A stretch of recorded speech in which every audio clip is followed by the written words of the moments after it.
Aren't they adorable? I can't get enough of your love, babe. It's hard. It's hard to manage.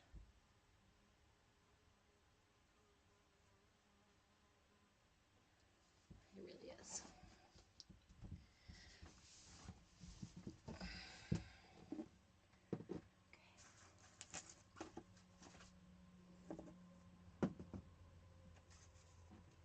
You're right. You're right. I should have come in earlier and set up for meditation.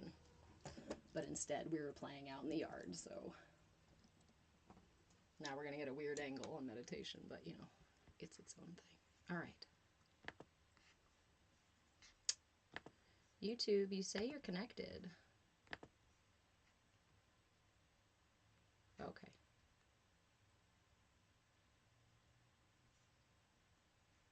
Edit. Oh. Public.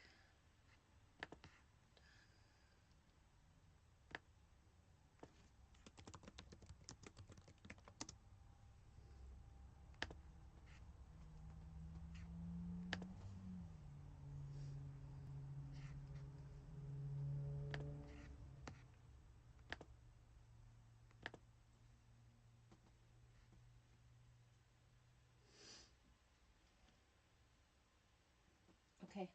Drink your water if you've got it. And then we will finally show you the mudra.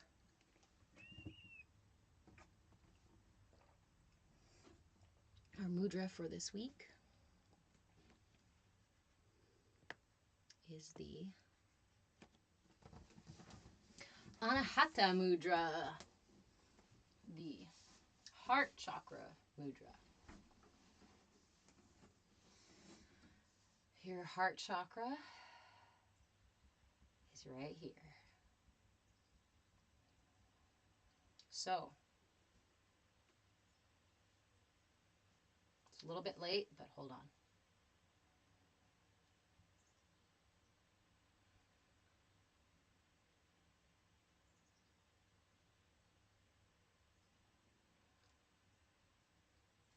Hello, and welcome everyone. For those of you who are new here, my name is Reverend Deborah. I am an interfaith minister and a movement facilitator, movement in breath, body, and being, and I am your shenanigan shaman because we don't take ourselves too seriously in here, because the nature of reality, I'm pretty sure, is God laughing. Have you looked at the birds? This is our Bhakti Bites class. Bhakti means devotion. So devotion to what? Devotion to self-care. Devotion to you. Devotion to your care. Because you deserve your attention more than anybody else. You deserve your compassion more than anybody else.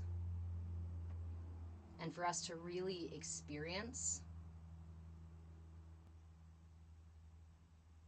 the depth of these things, love and compassion, patience,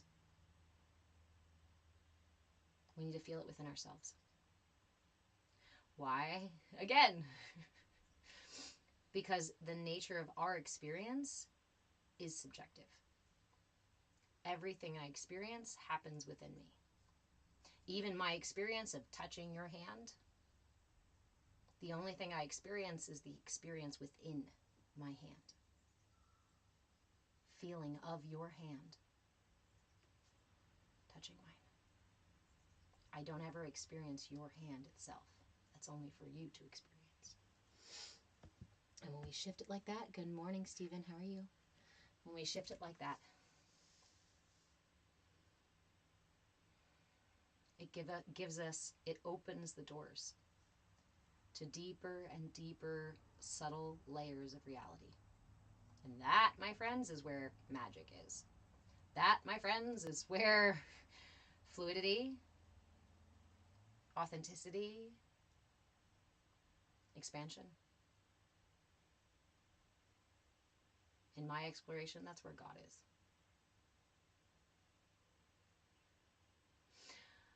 So, in this class, we practice a mindfulness tool, and we practice that tool with meditation. For the last several moons, we have been practicing mudras. And for the last couple of weeks, we have been working through the chakras. So this week, we are on the heart chakra. Mudras. What are mudras? Mudras, the ones that we are learning, are hand mudras. Hey, Byron, how are you? Thank you, yes. Hand mudras, hasta mudras, are hand positions that work by redirecting the energy channels in the body. Somebody in here a little bit earlier said they were working on learning the elements, working with the elements. Mudras work with the elements in the body. Each finger represents a different element. And when we reposition these fingers, we can recirculate that energy or change the way that energy circulates through the body.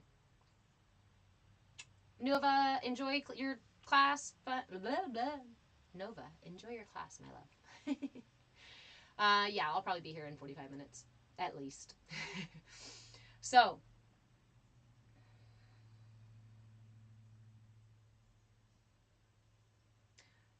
remember that when there's a couple of things about mudras. First, we hold our mudra with intention, not creating tension. So if you get into a mudra and it hurts, it feels really tight, or you can feel it pulling too much on your tendons and your fingers and your hands or your wrists or something like that, I invite you to modify back out a little bit of the mudra to a place where you can sit with the mudra simply with intention without feeling tension. That's easier said than done with some of these mudras. And today's mudra is a lot like the last couple of weeks where they're a little bit twisty. But I really like these ones because they're starting to look more and more like shadow puppets. So my son has showed me.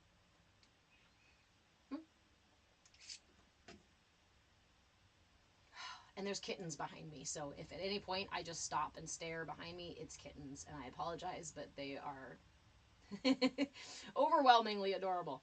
Okay. So your heart chakra. The heart chakra is located in the center of your chest here. And this is the front of the heart chakra. The back of the heart chakra is directly behind it. So if you can reach directly behind it, either overhead or under, this is your front and back. If you experience physical complaints in this general area, it may be many, many things, right? But it can be soothed by treating the heart chakra, because the energy body moves through every different layer of self. My emotions affect my energy body, and so my energy body affects my emotions. My thoughts affect my energy body, so conversely, my energy body affects my thoughts.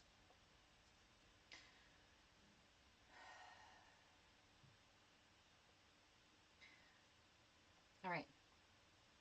Heart chakra, center for love, obviously, and compassion, both with self and other. This is our experience of, our first experience of purpose. Below the heart chakra is the center for will, the solar plexus. Without purpose, our will is just kind of an erratic energy that tries to affect the world. And this is what we see with really young children during the stages of about 18 months to 4 years down here. This is from about 4 years to about the age of 7.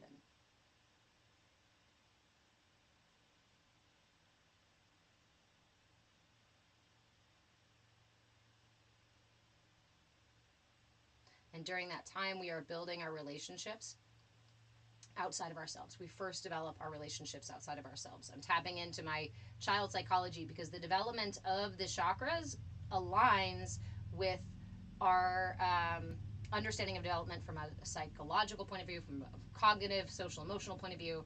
So at this stage, what we are doing is what a really beautiful book calls playground politics. Right? This is where we start to learn that there are relationships that happen outside of ourselves. This is where I start to learn that me and Susie can be friends, but Susie and Jake can also be friends. And them being friends doesn't mean that me and Susie are not friends. Before this stage, when we're down here, but under the age of 4, We don't really conceptualize of the relationships that people have outside of the relationships that we have with them. When we move to the heart chakra, we start to develop our emotional intelligence around these things and around relationships. It's where we first get these feelings of being included or being not. When we're younger, that doesn't, it's not quite the same experience. We're working on other things. So again, issues with the in the physical body in this area, whether it be with the lungs or the heart or the back. Things like acid reflux can also be an indicator that your heart chakra is out of balance. Represented by the color green, you can use the color green to affect the heart chakra. And you can also use the color green as a diagnosis for the heart chakra. If you notice that there are greens that you don't like, or if you absolutely cannot stand the color green, then you may be experiencing an imbalance in your heart chakra. Now, an imbalance also can look like an excess or a deficiency, or both, right? Because this is a dynamic system. Again, it changes. So I may, if you have somebody who has a closed off, a guarded, a blocked heart chakra, or a deficient heart chakra, you're going to have somebody who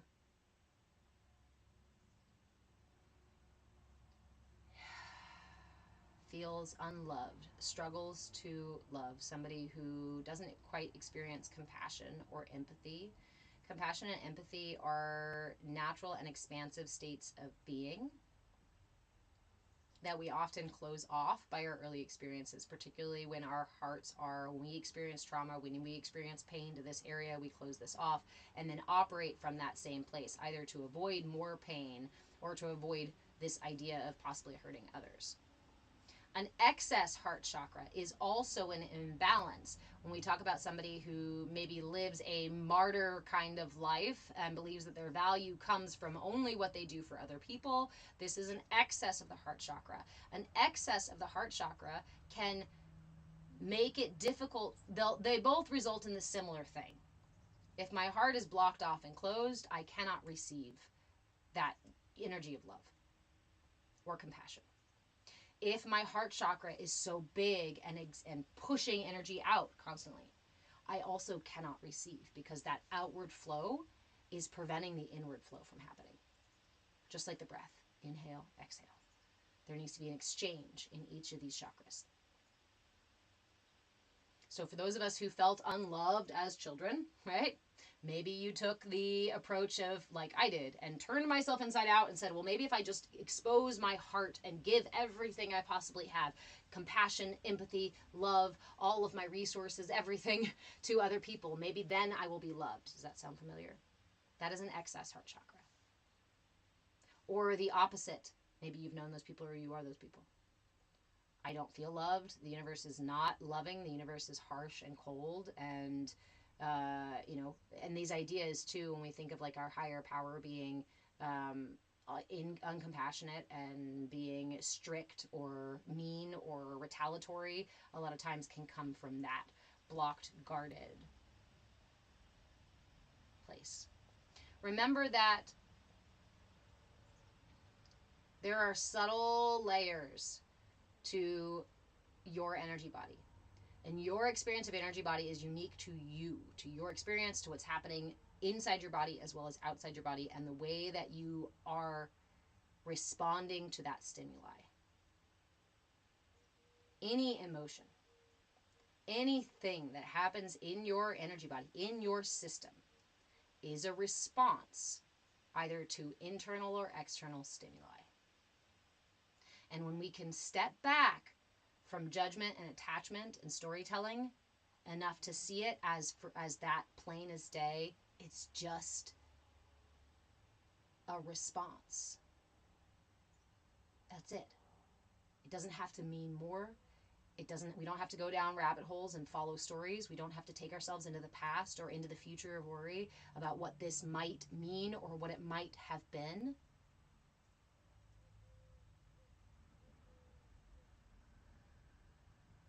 Instead, I can just be present with it as it arises and say, oh, Interesting. And if I meet it with curiosity and willingness, then I have an opportunity to learn and to understand myself better. And in that way, through that process of developing a relationship with myself, learning to trust myself, offering myself patience and compassion, I get to know myself on a much deeper level. And the benefits from that are exponential, guys. And I don't say that from some sort of like, what's the word I'm looking for? Out of proportion, something or other, right? It's not like a sensationalized kind of thing, but like leading with the heart is a completely different way of being, especially if you've been sheltering your heart for most of your life.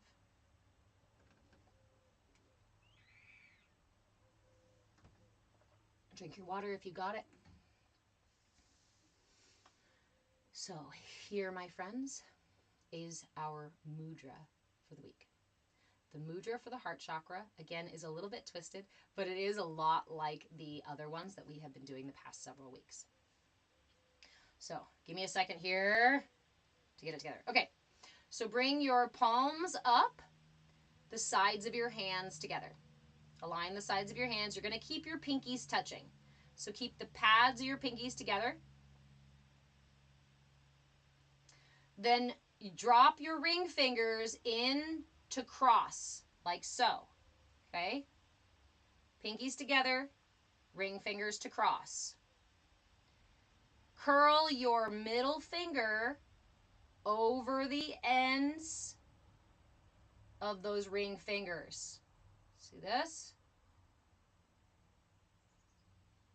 Now bring your pointers to touch, sliding them in like this, and your thumbs to touch.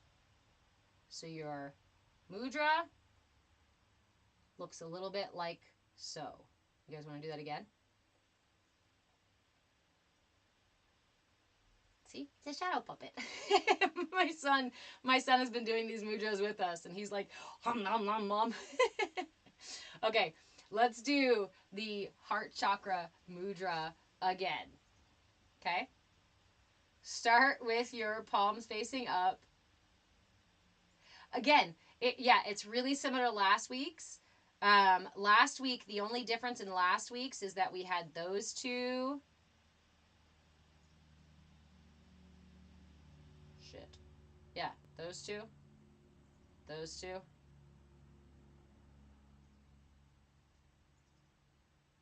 Hold on. We're on this week. Okay. Palms together, sides of the palms together. Roll the pinkies, the pads of the pinkies in a little bit. Cross your ring fingers. Tuck the middle fingers, just curl them over the ends of the ring fingers. Like so.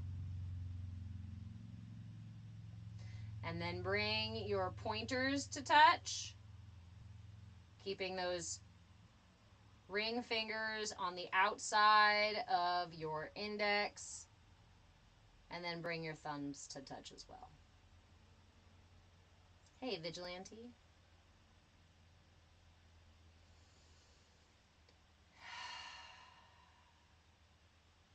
This is the Anahata Chakra Mudra, the heart chakra mudra.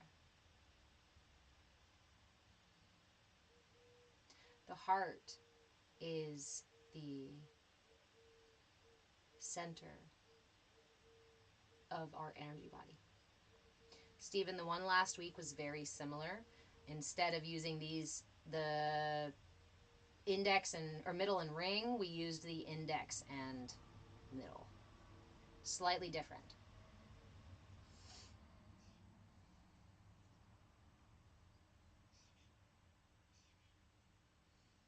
Nice, Vigilante. I love your spontaneous mudras.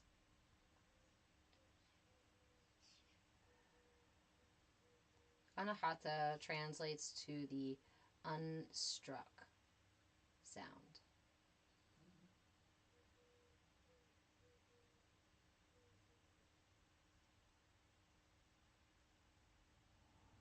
our heart, is where the union of yin and yang happens, is where duality comes into union and then manifests out into creation. We've talked about the heart a lot over the last several weeks or months, or even this morning, talked about the Heart Math Institute. So I invite you, if you have a few minutes to sit with us for a meditation, please do so. If you can't close your eyes, that's okay. You can still follow along. If you can't quite get the mudra, remember to modify as is available to you. So if this is a little bit too tight, you can also back out of the mudra a little bit and do your best to get close to it. But honor where you are in the moment. We are not in the business of creating a battle within ourselves. We are not in the business of creating tension within ourselves, because tension is the opposite of expansion. And we're in this space to make some space within. So once you have your mudra, go ahead and hold it here at the heart. Bring intention to your mudra, so just pay attention to it. Release any tension so that you're not causing stress in your hands. Let your elbows hang, relax your shoulders, release tension in the body, anywhere in the body. And when you are ready, go ahead and close your eyes, and we will begin our practice with 3 deep breaths to fully arrive in this space. Begin first by inhaling through the nose, pulling the breath through the lungs and into the belly. And sigh it out. Inhale again, lifting the heart and elongating the spine. And let go. Inhale once more, expanding the rib cage in all directions, front, sides, and back. Hold at the top. Take in a little more air and let it out.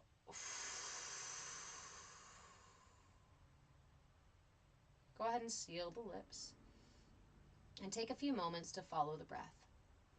Simply inhaling and exhaling and resting your awareness on the exchange of breath. Inhale, follow the inhale all the way to the top, and follow the exhale all the way to the bottom. Do your best in this space to bring your attention back to the breath again and again and again. Anytime your brain wonders about something else, are we breathing right? Did I turn off the oven? What time is it? Who is that calling my phone? I wonder what the dogs are doing outside, right? Any of those things that come up, let them rise and fall on your breath. Thoughts themselves are tension in the mind. So anytime you see tension in the mind, experience tension in the mind, allow the exhale to release. Our intention here in this space is to just be present with the breath right now. Remember, your intention is your guiding, is your North Star. So set that intention just to be with the breath. And then our attention is our compass. So set your compass back again and again to the North Star as many times as it takes. Your mind may be busy today. If your body protests, says something is uncomfortable or whatnot, feel free to adjust a little bit, but don't allow it to take you over and don't allow it to remove you from the experience. Just let it go. Any distraction, internal and external, rises and falls on your breath. Allow everything in your experience to sink into this rhythm, inhaling and exhaling. Find a nice, comfortable, steady rhythm that you can continue without losing your breath. And with each exhale, melt any tension that you find in the breath, in the body, in your being.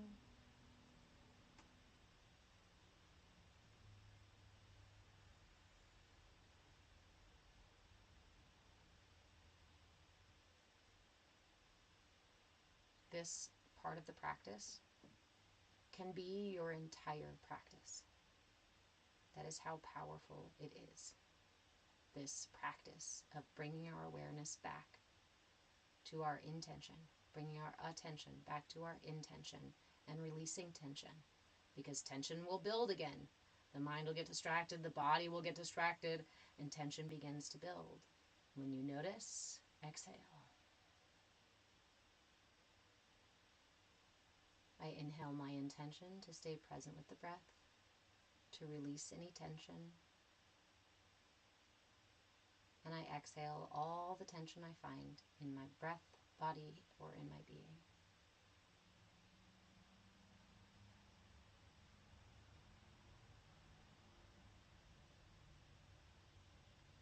If at any point this practice becomes too intense for you, please honor yourself with compassion and just release the practice.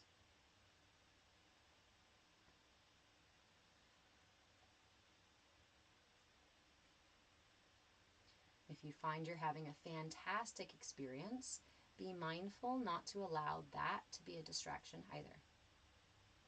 All experiences are just responses until we judge them. Pain is just pain until we attach stories and hold on to it, and then it becomes suffering.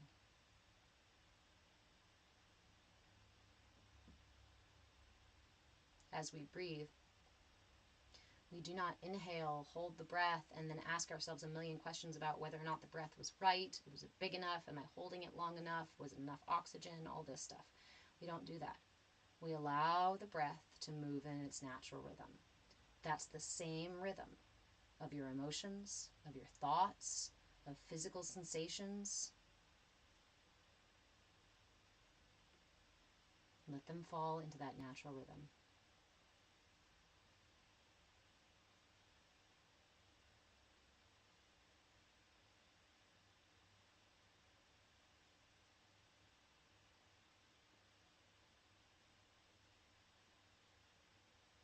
All of your attention, all of your awareness resting on the breath, inhaling and exhaling and bringing it back again and again to the breath.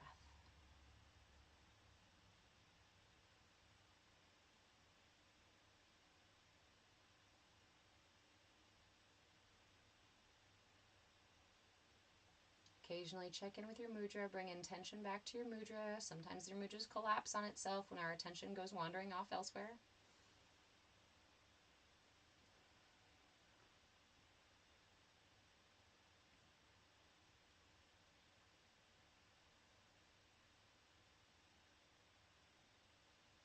While you're here, I invite you to listen for the sound of your breath. You can listen for the sound as faint as it is.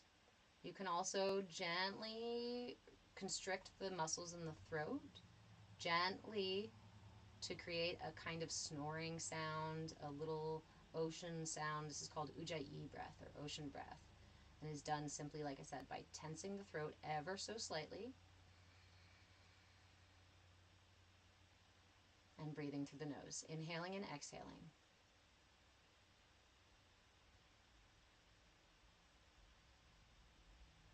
It is a good pranayama practice for soothing the entire system. Take several breaths in this way, just listening to the sound of the breath.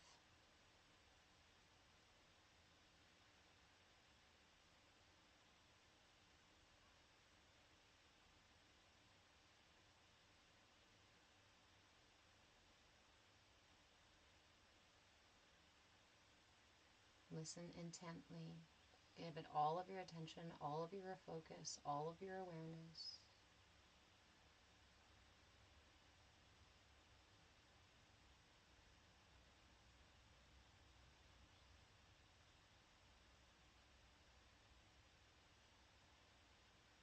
And as you inhale and exhale, listening for the sound of your breath, I want you to notice again, I invite you to notice again, the way your heart rides the breath, rides these waves, rising and falling with the breath.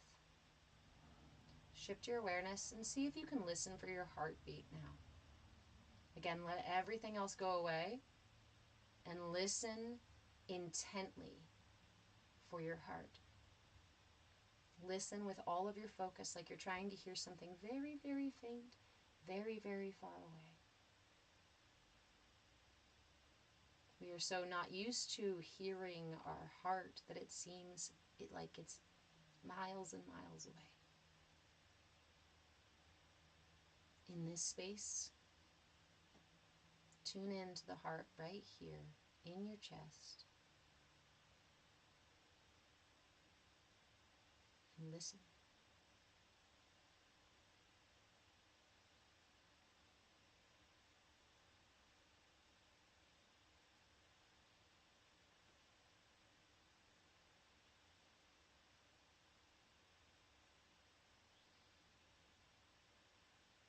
Listen for your heart beating.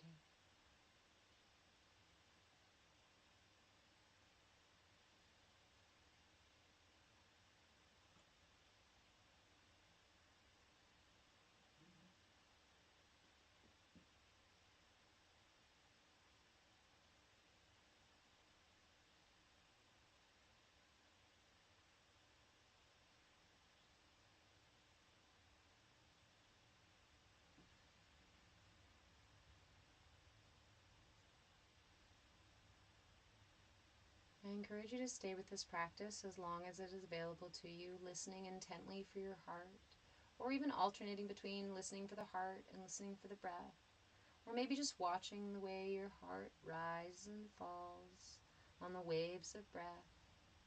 Or you can shift your awareness to your mudra somewhere and just anchor your awareness somewhere in the present moment and stay here as long as it's available to you.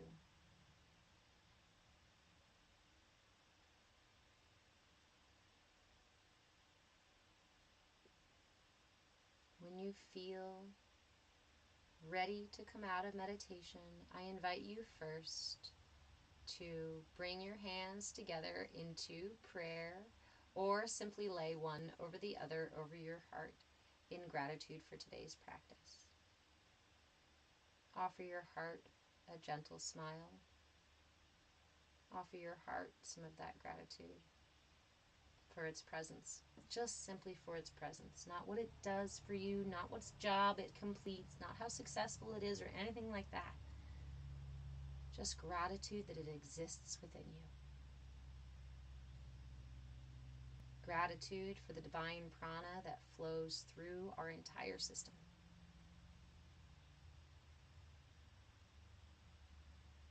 Gratitude for this practice and these tools that allow us to align ourselves with that prana, with the highest frequency available to us. And of course, offer yourself some gratitude for taking the time for self-care today.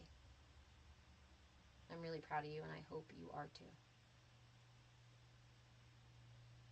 And I want to offer you gratitude for taking the time to practice with me today, for helping me to cultivate this CAYA space. Come as you are, safe space that we can show up exactly as we are, no matter where we are on this path, no matter how silly or messy it gets,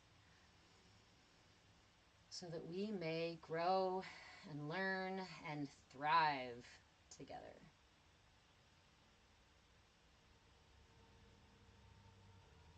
When you are completely ready to come out of meditation, please do so slowly. Offer yourself some wiggles, some stretches.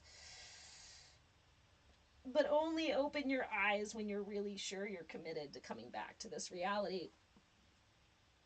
It's okay if you don't want to. It's okay if you stay in meditation. If it's available to you, I highly suggest you do so.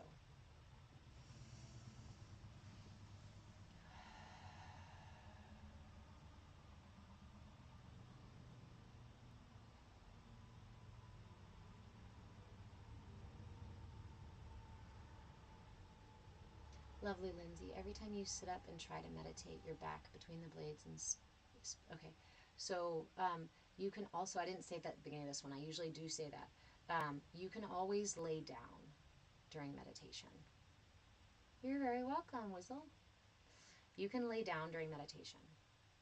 Remember that there is no one way to meditate. That is why I talk about mindfulness. Vigilante, are you aware that it was my intention to set my attention on being aware of my awareness? I love you. But that is the simplicity and the complexity of this entire thing, isn't it? There are so many ways to meditate. Yes, Mullet Cookie, absolutely. Okay, so for those of you who are just trickling in or missed the mudra, here's the mudra again. Now remember, replays will stay up for a couple of days, maybe a week.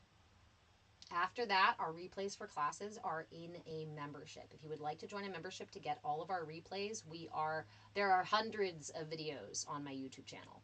So if you would like that, to join the membership to get the replays, you can do that on my Patreon page. The link is in my bio. The door is doing something funky. Link is in my bio. Or you can also send me a message. If you're like, I don't want to go find shit, you can also just send me a message and say, send me a link so I can get your replays. So the mudra. The mudra. It's very similar. Where are my... Okay. So, you guys remember we had these...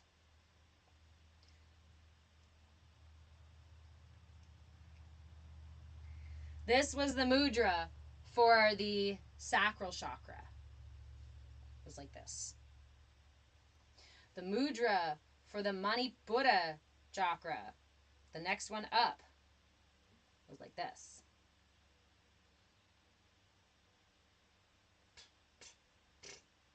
Ta!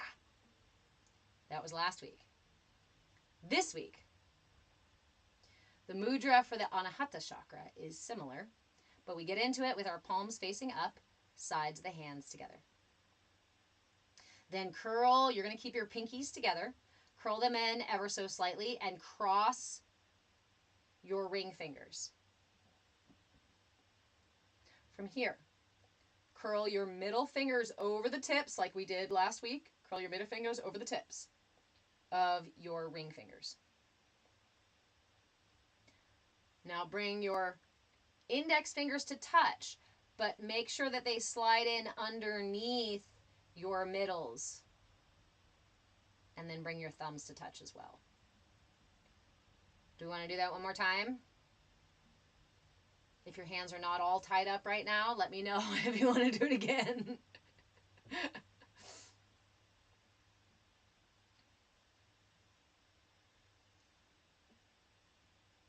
The Anahata Chakra Mudra. The Heart Chakra Mudra. Resting right here. So, friend, yes, thank you. He says it's easier for you to lie down dealing with sciatic issues yourself. Okay, so there's a couple of things, too. If we want to talk about meditation postures, we can talk about meditation postures for a few minutes, because I think this is one of those things about meditation that the confusion about how it's supposed to be oftentimes leads us away from our practice, right? We think we're doing it wrong. So, there are several things that are important to me for meditation. I do personally really like sitting upright. If I lay down, I find I tend to fall asleep.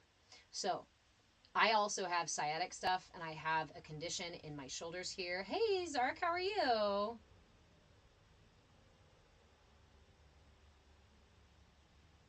I'm sorry to hear that, Zark. Zark, I'd love if you came into the Discord. You know, if that kind of stuff is why we have our community online. If you have a 3 a.m. panic attack, go into the Discord and announce it. Ask for help. Ask for a body double. That's why we're all there. You are very welcome. Okay, so for meditation, I do prefer sitting up, but I have struggled with knee, ankle, back, shoulder problems in that. And I have felt like I couldn't meditate sitting upright. But you'll notice this setup here is on purpose. So I always make sure that I have something to prop underneath my bottom. I guess let's start from the most foundational. Okay, let's start from the most foundational. If I am sitting just on the ground, I have no pillows or anything available to me. Then I'm going to find a comfy cross-legged position that can just be like this with your knees out without your ankles crossed. It can be a little bit more like this. If it looks like this, then it looks like that. Wherever is available, comfortable for you to sit like so. Then from here, I want you to take both hands and grab your butt cheeks. This one and this one. Tilt, pull them. Basically, you pull your thighs, you roll your thighs, roll your hips back. And that's going to curve your hips so that your tailbone is tilted a little bit this way. That's going to realign your spine so that you're not slouching. A lot of the issue we have in our meditative posture is because we're used to sitting with our hips tucked forward. This is going to curve the spine and cause you discomfort. So whenever you find yourself a nice seated spot, grab those butt cheeks and pull them out. They don't need to be under you. They need to be tipping your tailbone. Okay? So from here, once you're here, then we bring intention to our spine. From here, I imagine that my tailbone is reaching down. Not even my tailbone, actually. I always imagine that my pelvic floor, the bottom of my seat, is reaching toward the earth, is reaching into the earth. And then I bring my attention to the top of my head, the very top of my head. And I imagine that there is a string dangling from the top, that I am dangling from a string coming out of the top of my head. You can close your eyes and imagine that there is a string that you are dangling on here. Allow that intention, allow that understanding to create space in your spine. You should feel a physical, while minute, you should feel a physical adjustment. And it might take touching the very top of your head, and that's okay. Use the tools that you need to.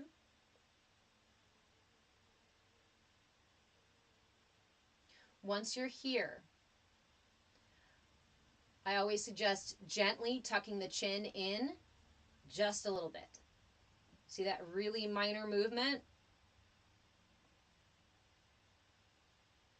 That minor movement brings intention to my head so that while I'm in meditation, it doesn't do this. Because inevitably, when you're in meditation, it does this. Or it does this. And neither are good for your posture. So, from the beginning again. I spelled strings wrong? What? Oh, oh, there are no strings on me. I was trying to figure out what you said there. Okay, so let's start from, I'm curled up in a little egg. And now I want to sit and meditate. How am I going to meditate? Drop my knees open, wherever's comfortable. Curve my butt cheeks out. Roll my hips. Roll my thighs so that my tailbone tips out just a little bit. Bring attention to the top of my head. Lift from the top of my head. Gently tuck my chin. From here, intentionally relax your shoulders. Breath helps a lot, so inhale. Feel the rib cage expanding, and intentionally see if you can expand the rib cage in the front and the sides and the back. Bring intention to this expansion, and as you exhale, set the intention to release tension. Allow your shoulder blades to melt down your back. Allow the shoulders to hang by your sides, elbows hang.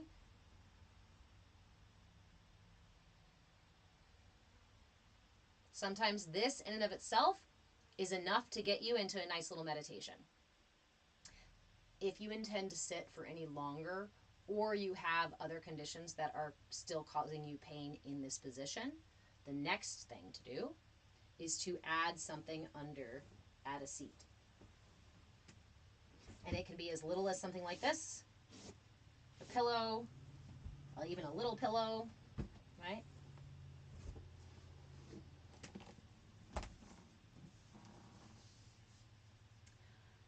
Lifting my hips a little bit, putting a seat here, and again, tipping my hips out, rolling my thighs out, elongating from the spine. What this does is release the pressure that's here in my hips from my legs being out like this, and now they get tilted down a little bit. That relieves the pressure here as well as relieves pressure in my low back. Again, elongate the spine, tuck the chin ever so slightly. and release the tension in the shoulders, release the tension in the jaw. The most important parts of meditation are not even your posture. It is your intention and your attention, your curiosity and willingness. So if your intention is to meditate, it only requires your attention, not a specific kind of posture, not a specific kind of mantra, not a specific kind of meditation practice, visualization, or anything. Set your intention to meditate, to listen to your breath, to be quiet for a fucking second, to get your brain to shut up. Whatever your intention is, right? I don't care what you said. Try to be gentle and kind with yourself, compassionate with yourself, right? That's important in this space. And then bring your attention to that. Anything that arises after I have set my intention, and I'm bringing my attention back to my intention again and again and again and again, anything that arises in my breath, in my body, in my brain, anything that comes up is tension. I release that tension and come back to my intention. I meet that tension with a curiosity and willingness. I accept that any experience, anything that I am feeling is some kind of response from my system based on internal and external stimuli. I don't have to name it. I don't have to shame it. I don't have to blame it. I don't have to tell a story about it. I don't have to do shit. Because my intention right now is to listen to my breath, is to quiet my mind, is to soothe pain in my neck, right? I don't care what your intention is when you go into meditation, because it's not even about accomplishing your intention. It is about setting your intention and practicing. Mindfulness is the practice, is the process of herding cats, of gathering the mind monkeys. And when we are new to this process, it can take some practice.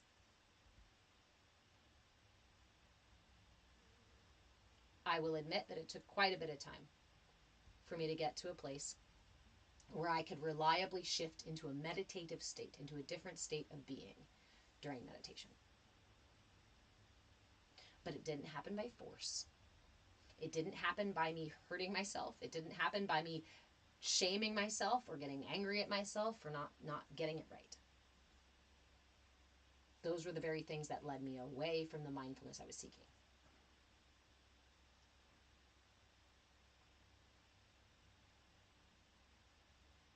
Sark, say, your intention is to overcome your feeling of overwhelm. When I feel overwhelmed with work and all the stuff to do, my nervous system just jolts. Yes.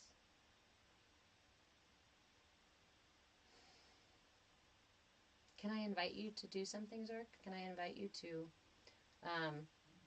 shift either your language or shift the perspective just a little bit? I hear your intention is to overcome the feeling of overwhelm. But I hear an echoing of the overwhelm in your attempt to overcome. So I invite you to play semantics with me for a moment. And instead of overcome, I invite you to meet your overwhelm. Whenever that feeling of overwhelm comes up, instead of trying to change it, to shift it, to blame it, to explain it, to anything, meet it where it's at. If it's in your heart, touch your heart. If it's in your belly and your heart, touch both. If it's just in your belly, it doesn't matter. Where you feel it physically. My overwhelm is usually in this form of a headache or tension in my neck. So I can pause, put my hands there, and just meet it with curiosity. When you do that again and again and again, you begin to develop trust with yourself. And when you develop that trust with yourself, when you create that space for yourself to respond, eventually you actually do start getting responses.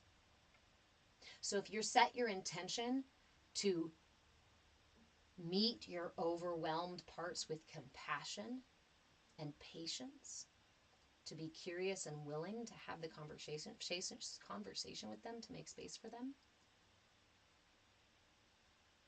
I bet you that the feeling of overwhelm will start to dissipate on its own. Because the feeling of overwhelm has a thing to tell you. It's obviously that you're overwhelmed, right? But it's not feeling heard. Usually when we keep running into the same issue, it's because it's not feeling heard, or there's some other thing that we're perpetuating our own overwhelm. And to say, I'm going to overcome my overwhelm, is to deny that there is a value and a message in the overwhelm.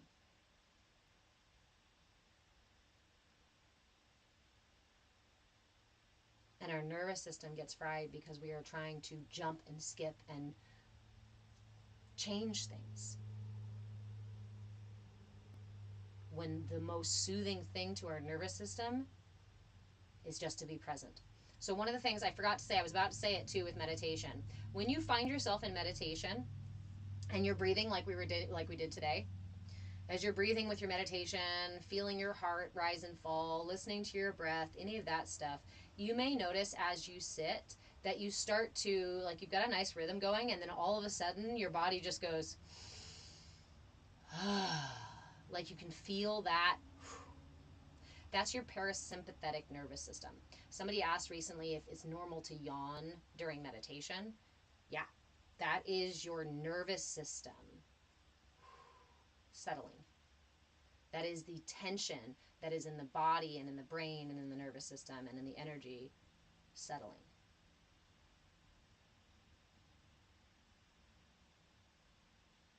When our nervous system is fried,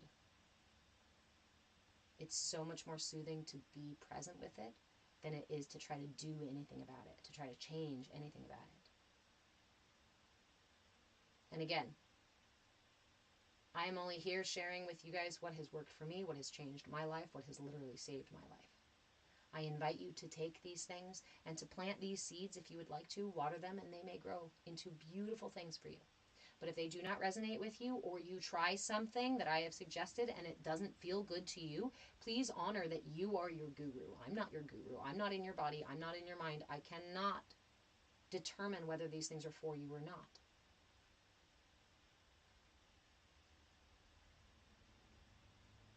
The only person who can do that is you.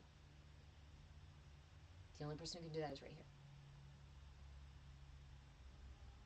And that is why it's imperative to build that trusting relationship with ourselves. Trust is not built in big moments, in huge sweeping gestures. Trust is built in the tiniest moments. I might trust myself to a degree to take care of myself and to do self-care if I am going to an hour-long yoga class 3 times a week. Sure, I have built some trust with myself to do that. But in the moment when I'm having a meltdown at 3 a.m. and I'm not in my yoga class and I can't call my therapist, right? That is the moment when I need to be able to trust myself to take care of myself. And that is oftentimes where many of us fall short. And then we feel like we need something outside of ourselves. My brain is attacking me at 3 a.m. and it's not fair because I can't call my therapist at 3 a.m. My brain is out to get me. My brain only does this when nobody else is around, right?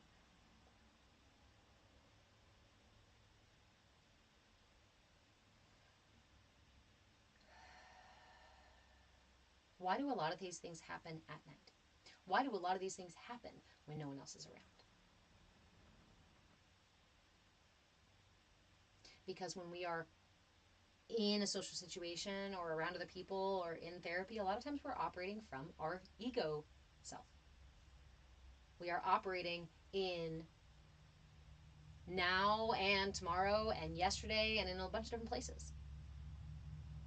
I'm worrying about how I look with the way that I'm holding my body, and I worry about how somebody's going to perceive me by the words that I'm using, right? I am not really fully present with my experience in here. I am paying all this attention to everything else out here and trying to adjust myself to fit into my expectations and my expected expectations that other people have.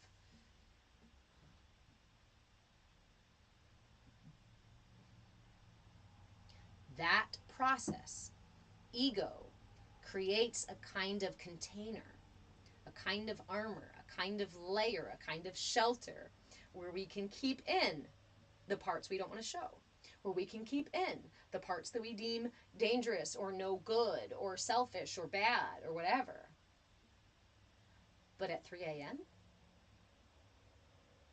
when my prefrontal cortex is not fully working at full capacity, when my consciousness starts to slip in and out of the dream time, when my body relaxes,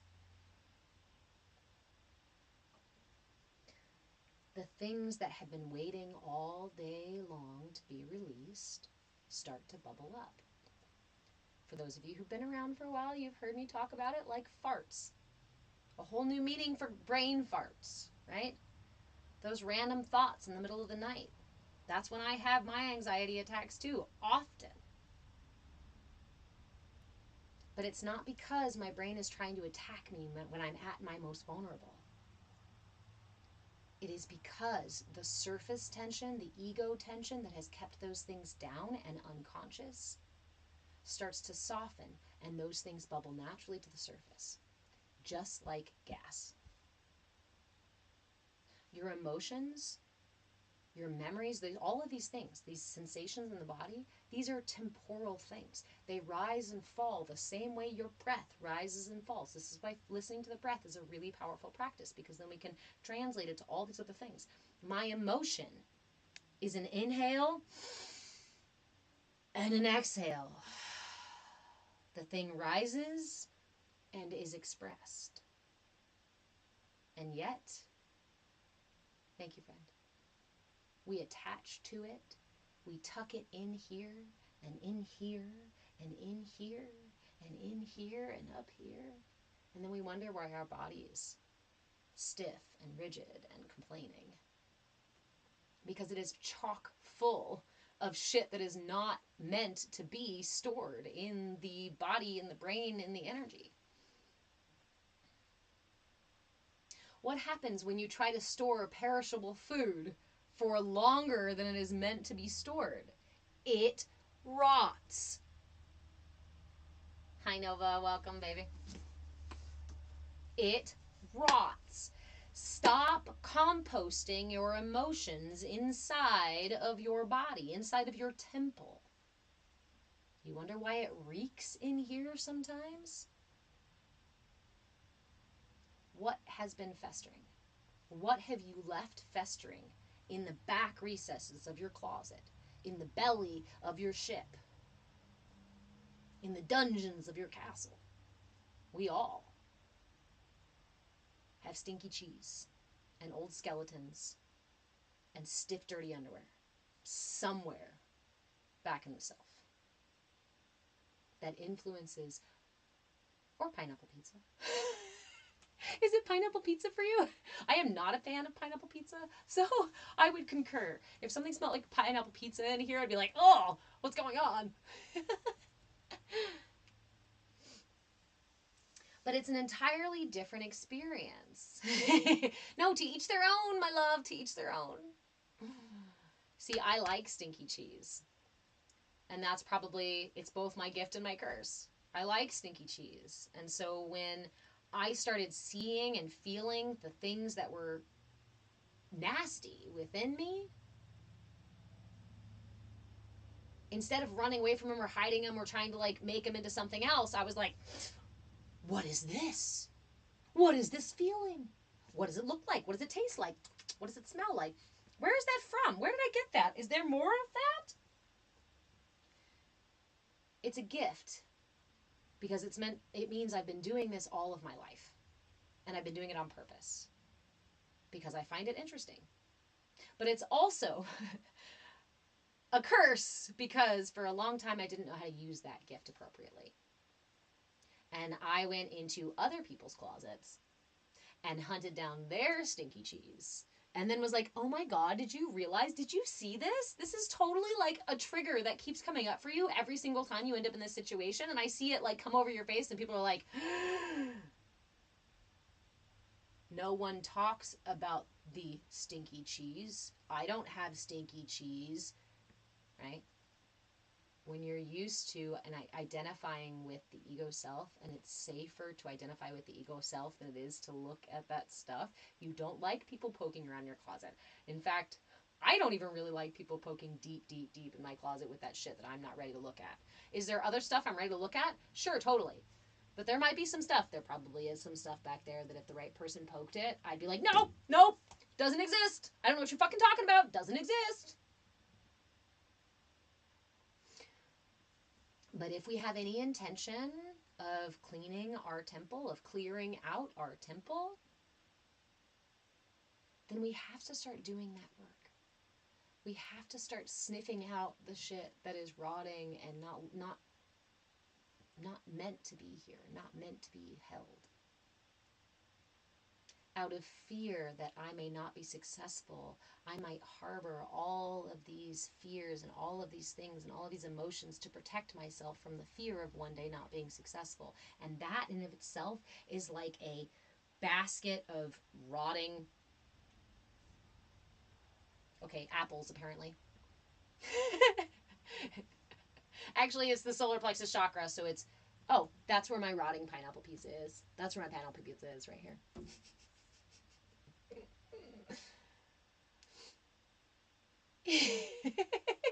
Rhea, this is why you guys, you lovely people, gifted me with the name Shenanigan Shaman, because as a storyteller, it has been my most favorite way to understand the nature of these things is through storytelling and through playfulness, through shifting the perspective so that it's not scary and dangerous for me to do this self-work.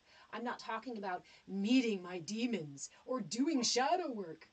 I'm just talking about looking for some stinky cheese. Like, if you walk into your house and something smells, are you not going to go sleuth it out?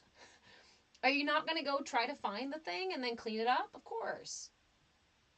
Mostly, right? Maybe we won't. Maybe we'll be like, fuck that, I don't care. Whatever it is, I don't care. Somebody else deal with it. I don't know. But we don't do the same thing within. Because we don't treat our internal self the way we treat the external world, which is the epitome of misdirection. Because again, all experience happens in here. Even when my experience of holding your hand is only the experience of the sensation of your hand touching mine.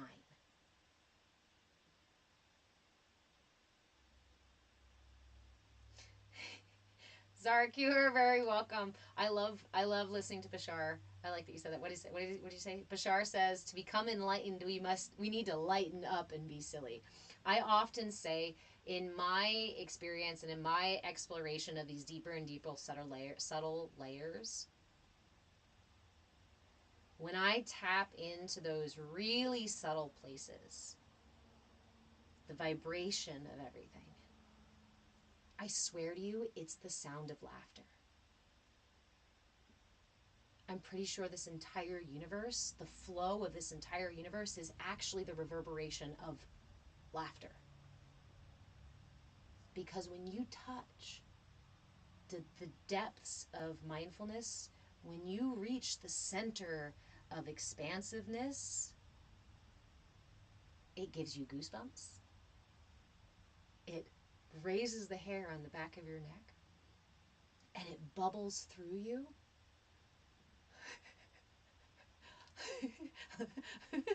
See? Okay. The thing that caught me many, many years ago was when I first started listening to Thich Nhat Hanh. We have since, Thich Nhat Hanh is no longer with us in his physical form. Oh, hold on.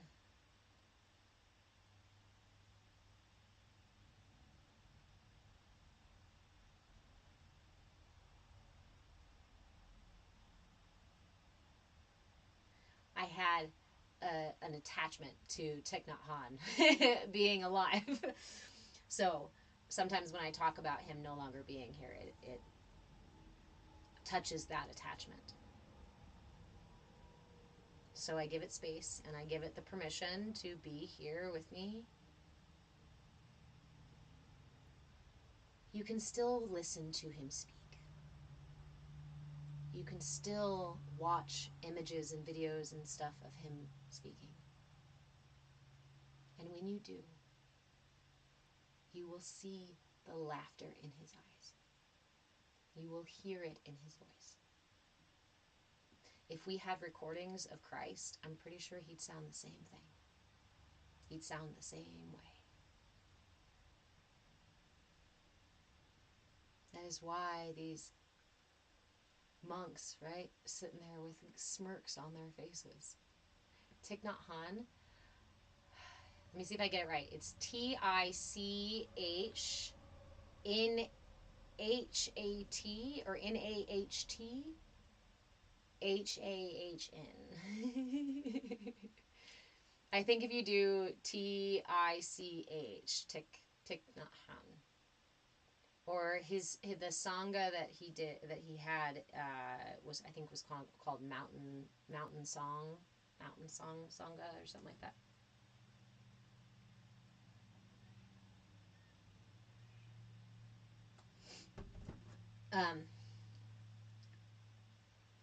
But it is something that I found common to the most enlightened beings that I have ever come across. Is that laughter. Is that playfulness. In my own struggle, particularly with duality, when I was trying to find balance in the black and white nature of this reality, I kept running into paradox. And literally it was like running into the fork at a crossroads. It was painful every time, where I was like, wait a minute, I'm supposed to take care of myself and take care of other people? How do I balance that out? I'm supposed to have compassion for others and make space and care for others, but I'm also supposed to protect my space and have boundaries and these other, like... I struggled with duality. I struggled with paradox. Things that were equal but also true. Or opposite, but also equal. Yeah. So, at some point in there, I don't remember what it was, what triggered it, where it came from. Maybe it was just a quote somewhere. Somebody talking about laughing at paradox. When you find something that makes you struggle, when you get stuck somewhere, laughter in and of itself creates space. And so I tattooed the word paradox on my belly so that I could remember every time when I face that struggle, when I face that impasse, sometimes the only way through is laughter. Because laughter is also the acceptance.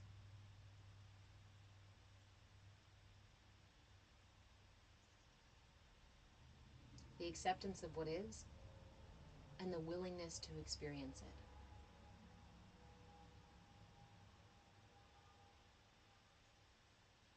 And what does laughter do? But activates our lower chakras. The center for will and the center for nourishment. These two in particular, which are very much about the way that we interact with our world and the way that we receive from the world. My ability to receive nurturing as well as to give nurturing, my ability to be taken care of, my right to be nurtured, to receive from the universe. This is my question here in this chakra, in the sacral chakra. The question is, if I ask for something, will the universe meet my needs? If I need something, will the universe provide for me?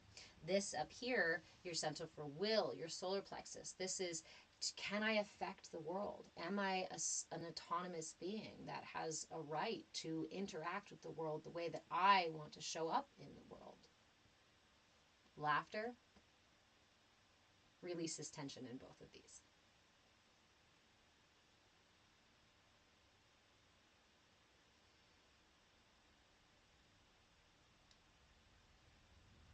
And when that tension is released, what happens? But the energy that's moving up, manifesting through the body, can reach the heart, has more space to reach the heart.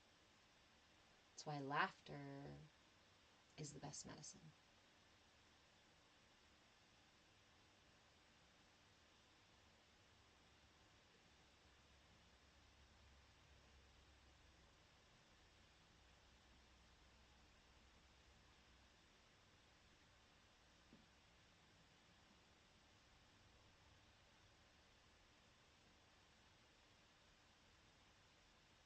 Thank you, my heart.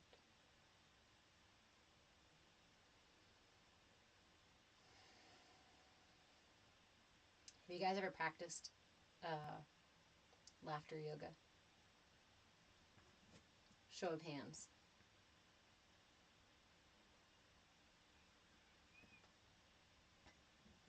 Three.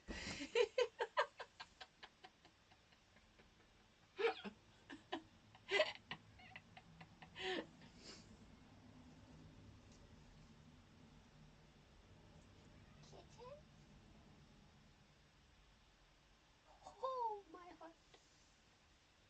Oh, my heart.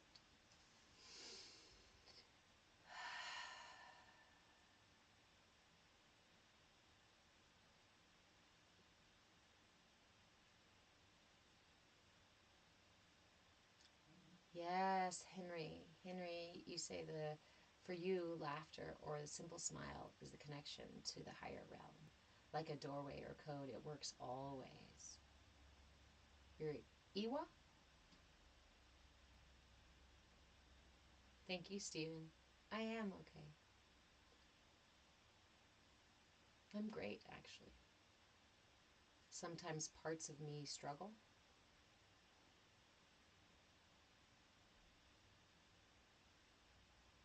But there's always space. Laughter. Laughter yoga. Nobody? Laughter yoga? Laughter yoga is literally just laughing. But it's a fun process because it's this process of starting from no matter where you're at, no matter what mood you're in, no matter whether or not you feel like laughing or not. You begin with a chuckle.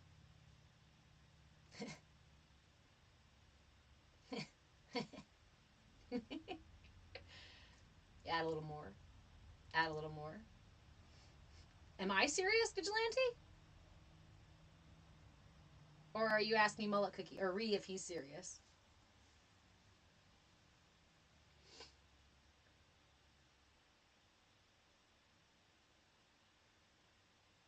Yes.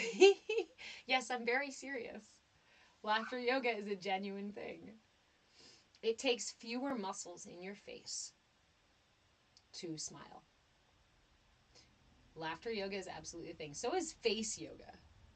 And part of face yoga understands that when we smile and these muscles that we use when we're smiling are helpful and soothing and structurally helpful to the face. This takes more muscles, creates far more distortion in the face. And tension. Tension.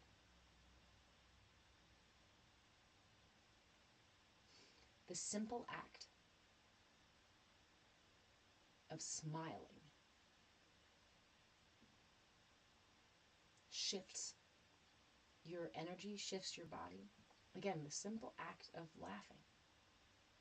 Plus, we don't look as pleasant with a frown. With face yoga, you do all of them, right?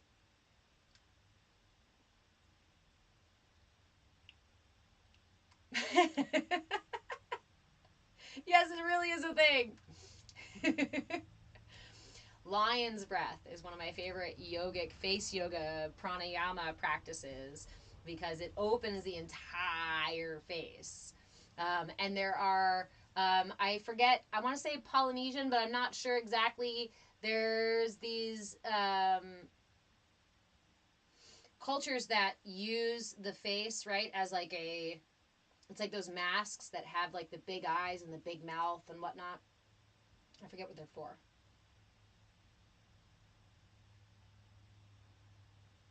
But try it. Try it right now. Chuckle to yourself.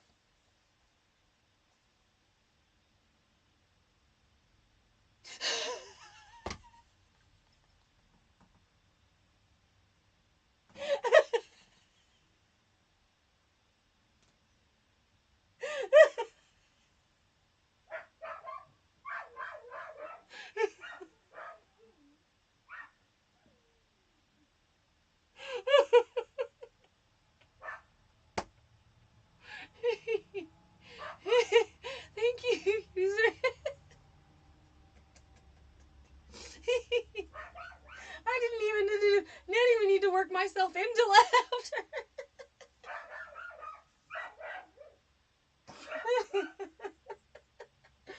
For those of you on YouTube and Instagram, my friend here, user 2638860473795, says, "You know you're spiritual when you dress like a Where's Waldo character unironically for a TikTok video." I didn't even think about it.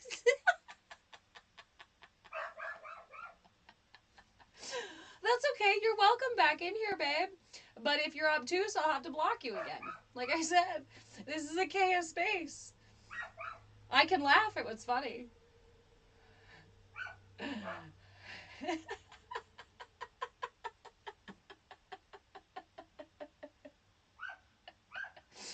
Oh.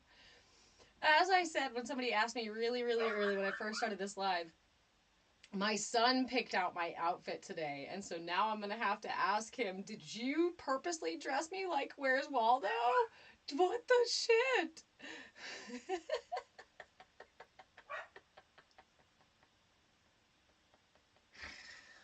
Oh, Lordy. We're gonna have to play a Where's Rev game.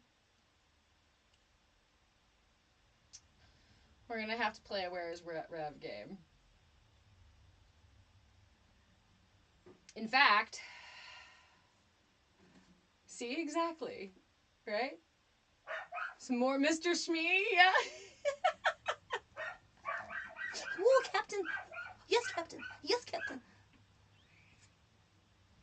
I'm way more of a Where's Waldo. And what's even funnier is I have round glasses.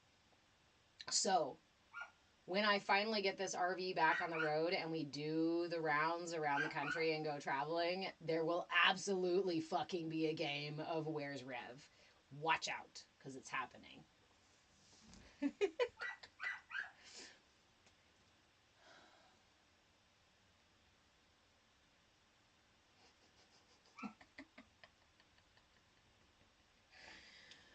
Oh.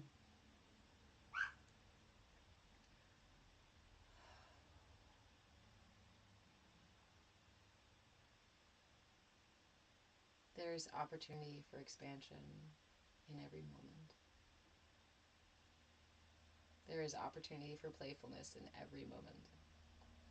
And some of you may have heard it, but one of my favorite stories is about, actually, I heard a version of it where it was the Buddha, but the version I always like to tell is just this simple one.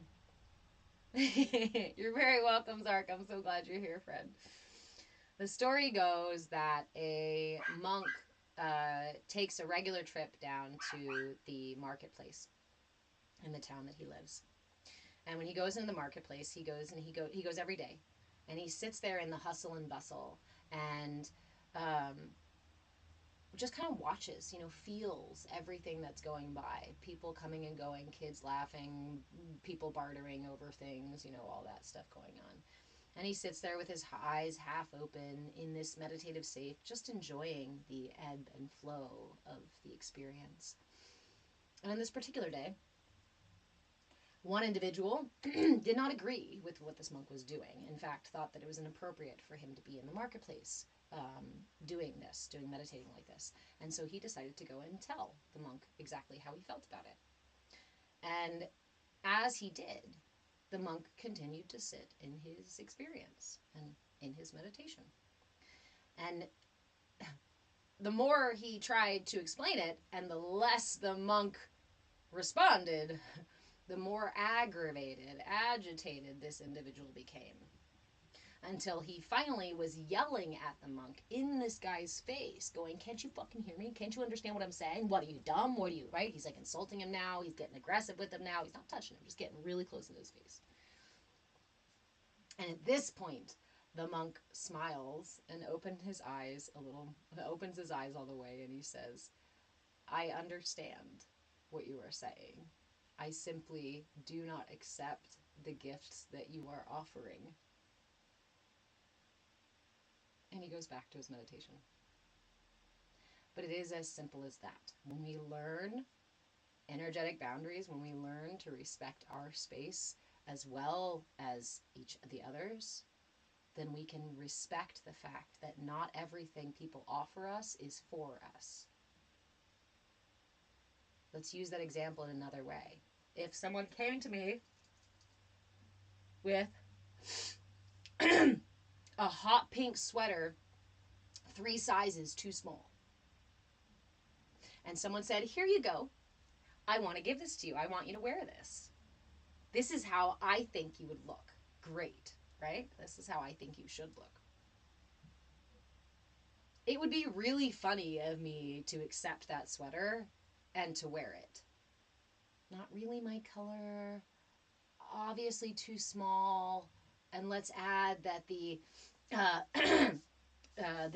fabric is itchy too, right? It would be extremely odd for you to take that sweater, wear that sweater happily, and tell the people, "Oh, thank you so much. I really appreciate you got the sweater for me. I'm going to wear it every day. This is who I am now. I identify as a pink sweater wearer that's too small and whatnot." Obviously not. No, of course not. But when somebody offers you their judgment or their expectation or their ideas of how you should or should not be, somehow we accept those and we put those on and we try to fit into those even if they don't fit us. Same as you would not go to someone else's birthday party, open up their gift that is totally not your kind of gift, and then take it as your own and bitch about having it. Use that for an analogy on relationships. If you are with or have been with a partner that really isn't aligning with you, my love, they may not be for you. And if they're not for you, they're almost guaranteed for somebody else. You're sitting there holding captive somebody else's perfect partner because you're trying to make yourself fit. Because you're trying to make them fit. The more I forced things in life, the more struggle and tension there was in my life. The more I can sit back and ask myself genuinely, is this really for me or is it not for me? And if it's a definite no, then say no. It's a definite yes, then say yes. But if it's a, I don't know, then maybe just wait and see. We're not always going to get a definite yes. We're not always going to get a definite no. We're not always going to know right away if something is really for us, especially if we're just learning to listen to ourselves. But I invite you that when you hear a no, respect your no. Respect the no. Aw, I love you, Gigi. Well, some of us have worn the pink itchy sweater because feelings. I have also worn the pink itchy sweater. I have worn the hat and the job and the relationship and the personality traits and the ego battles. I have worn all the things. And what did it cause me? Ultimately, it led to my physical deterioration. Physical, mental, emotional struggle. It created suffering within myself. You are a unique and individual. You are a miracle unto yourself. The fact that everything coalesced in the universe for you to come into fruition, for you to come and to manifest in this world, as unique as you are, nobody else with fingerprints, iris shapes that has like you have.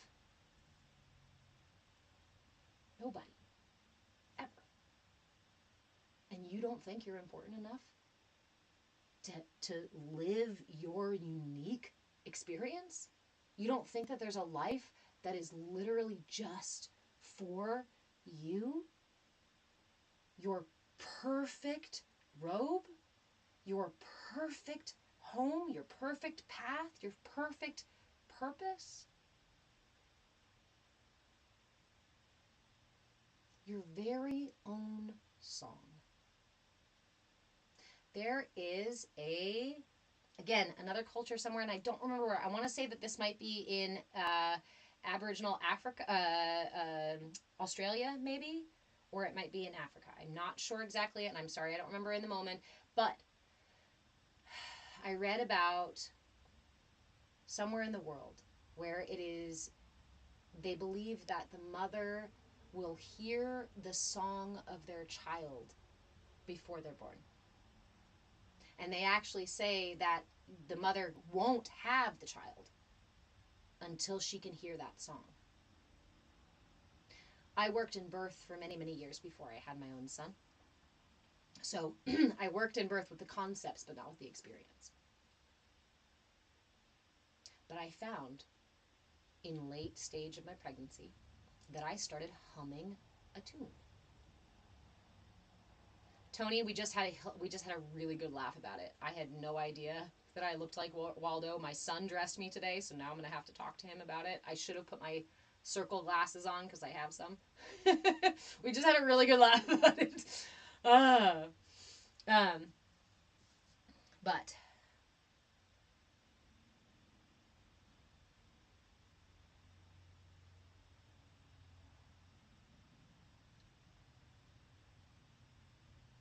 in my exploration of energy work,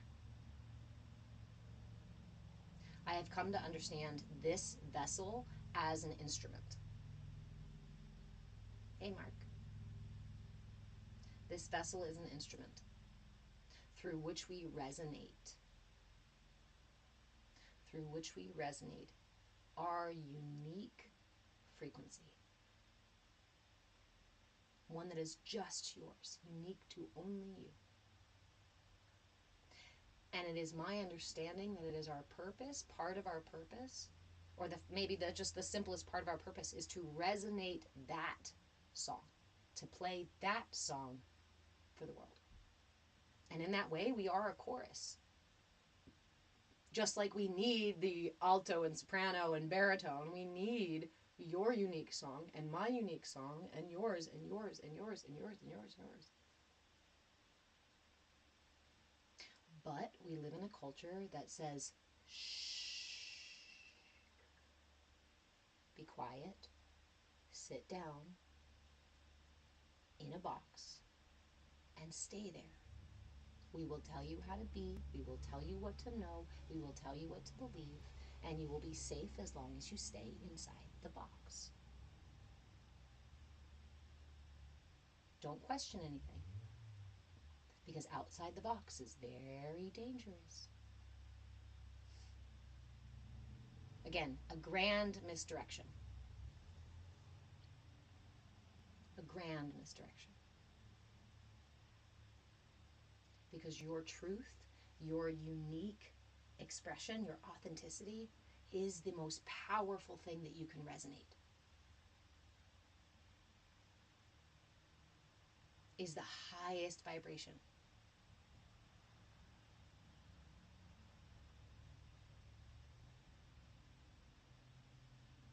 This is what you were intended. Yeah, Parkinson, hey friend. Don't color outside the lines.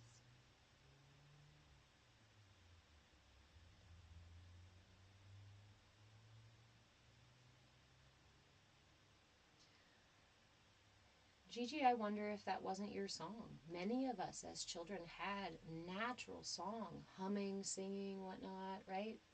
That came from us. And with my son, it was very simple. It was very simple. It was just a tune.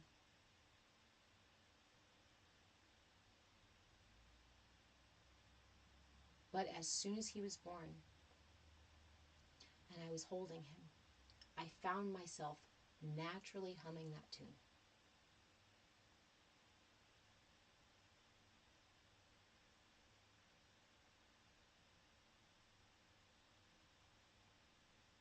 I hope to inspire you to not just sing your song, but to really do the exploration, to clean up, to clear out this instrument so you can resonate at its purest expression. What happens in our early experiences by being told to sit down and shut up and be inside the box and don't do and whatever, like, is we start to gum up our unique song and experience because we're told, no, don't be you, be like this. Oh, okay. No, you can't do that. You have to do it like this. Oh, okay. No, you can't get what you need right now. We're busy. Oh, okay. You don't have a right to be here. Oh, okay. Don't speak your truth. Oh, okay. You don't know anything. You can't connect to higher wisdoms. You're ignorant and empty. Oh, okay. God is separate from you, way outside of you, and you got to go talk to a priest or somebody else, a middleman who can interpret for you. Oh, okay. You're not connected to the earth. You are not part of the cycles that the rest of the universe are. Somehow you're an anomaly and totally separate from any of it. Oh, okay. Okay. I'm just going to keep my little song in here. And I don't want to hurt anybody. I don't want to make anybody mad. I don't want to blind anybody, so I'm going to hide my light too. Okay, now do I fit? Now do I fit? Now am I worthy? Now am I right? Now am I good enough? It breaks my heart more than anything else. Because this is where I was. And I remember sobbing night after night after night, growing up Catholic, praying to God, saying, why? Why, if you don't make mistakes, if you do, if you make us perfect in your image, then why do I feel like this? And why is everybody telling me that I can't be what you made?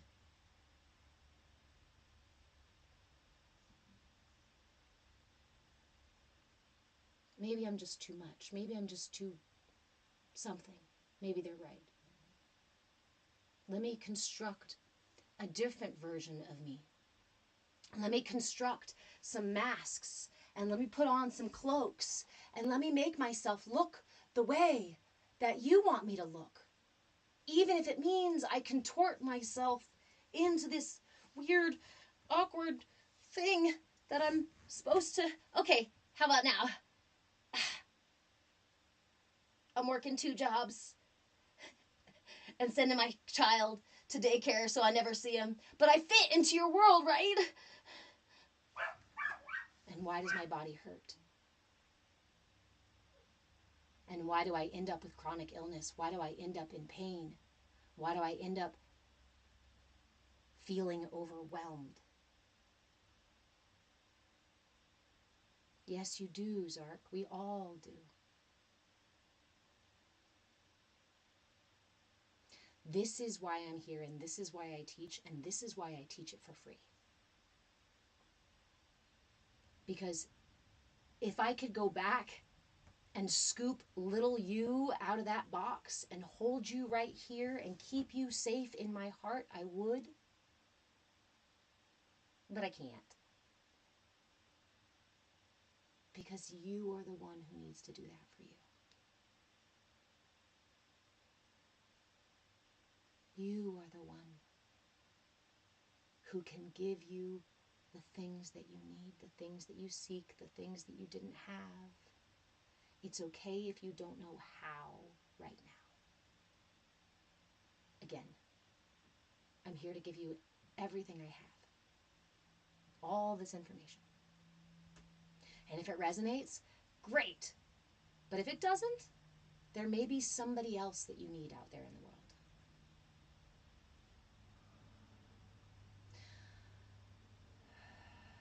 Parkinson, I'm so sorry. I mean, just, I don't want to say that like, oh, I'm so sorry. I mean, just, I understand that grooming, that rigid expectation. The child seeks connection. And if that connection comes through adhering to the expectations of the adults, a lot of times children either do that and become highly, what's the word I'm looking for? Not agreeable, but will do what they're told and fit in, right, as much as possible. Or they do the opposite. And they revolt so hard and against everything that the parents are doing because the parents are trying to compartmentalize them. It is a lot of pressure. Gigi, yeah, you worked in a school. Saw so many parents forcing their kids in the acting modeling industry and the kids didn't want to.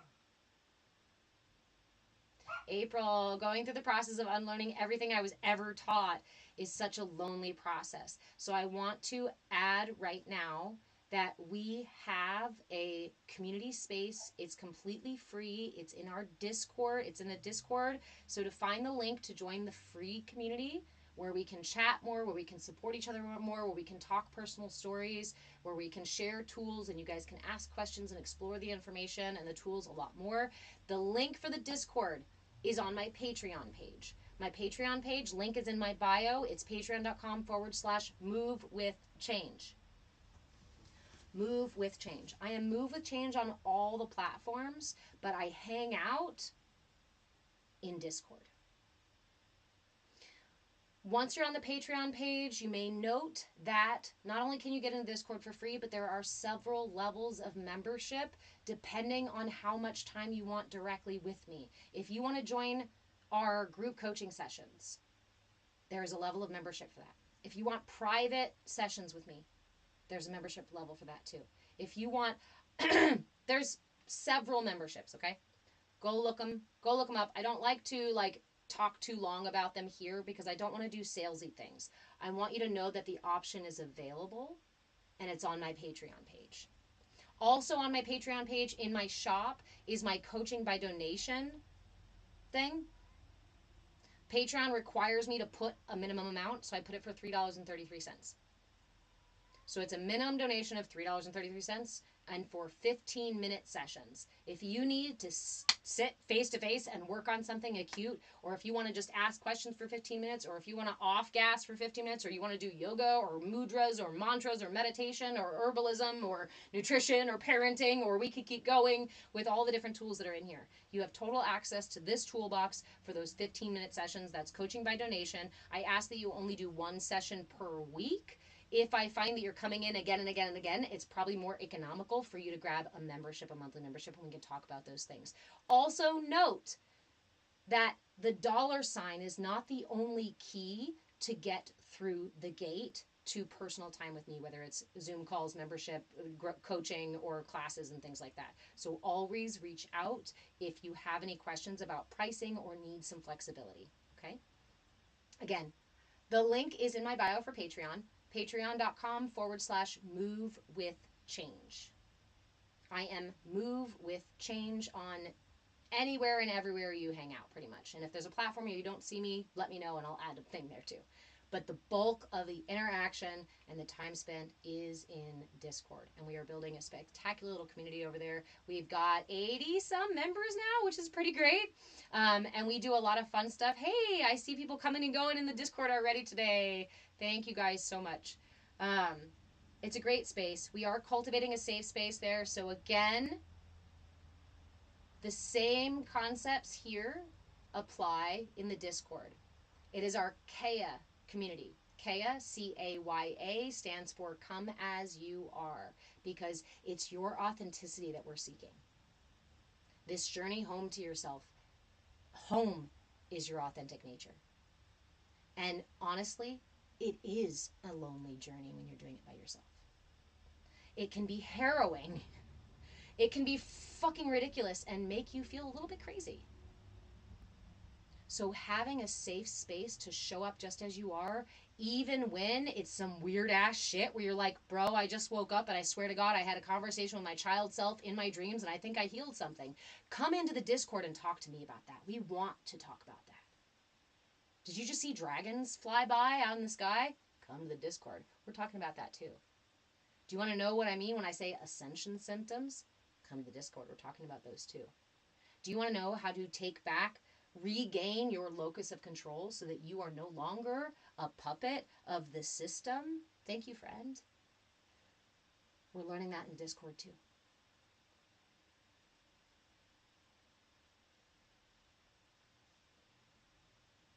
Hey, John, how are you? Tony, I am unbecoming who I thought I was in order to find the person I've always been. And that's it. Ogres are like onions, and all of those onion layers are layers that have been constructed to keep you safe. I'm yelling because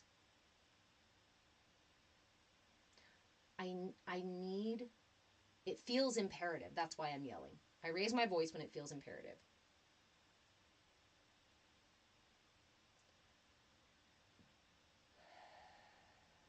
Just for today, suspend the idea that your body or your brain or your emotions are attacking you.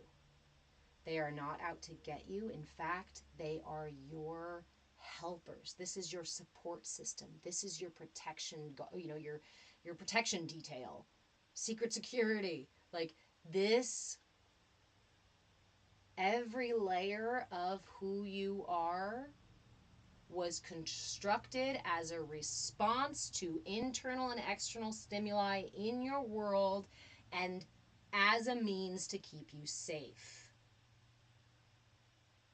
Do you have issues with rage?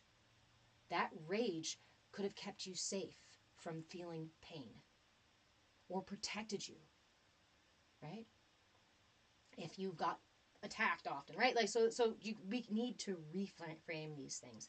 If you're going to develop this relationship with yourself, it's imperative to stop seeing yourself as an enemy.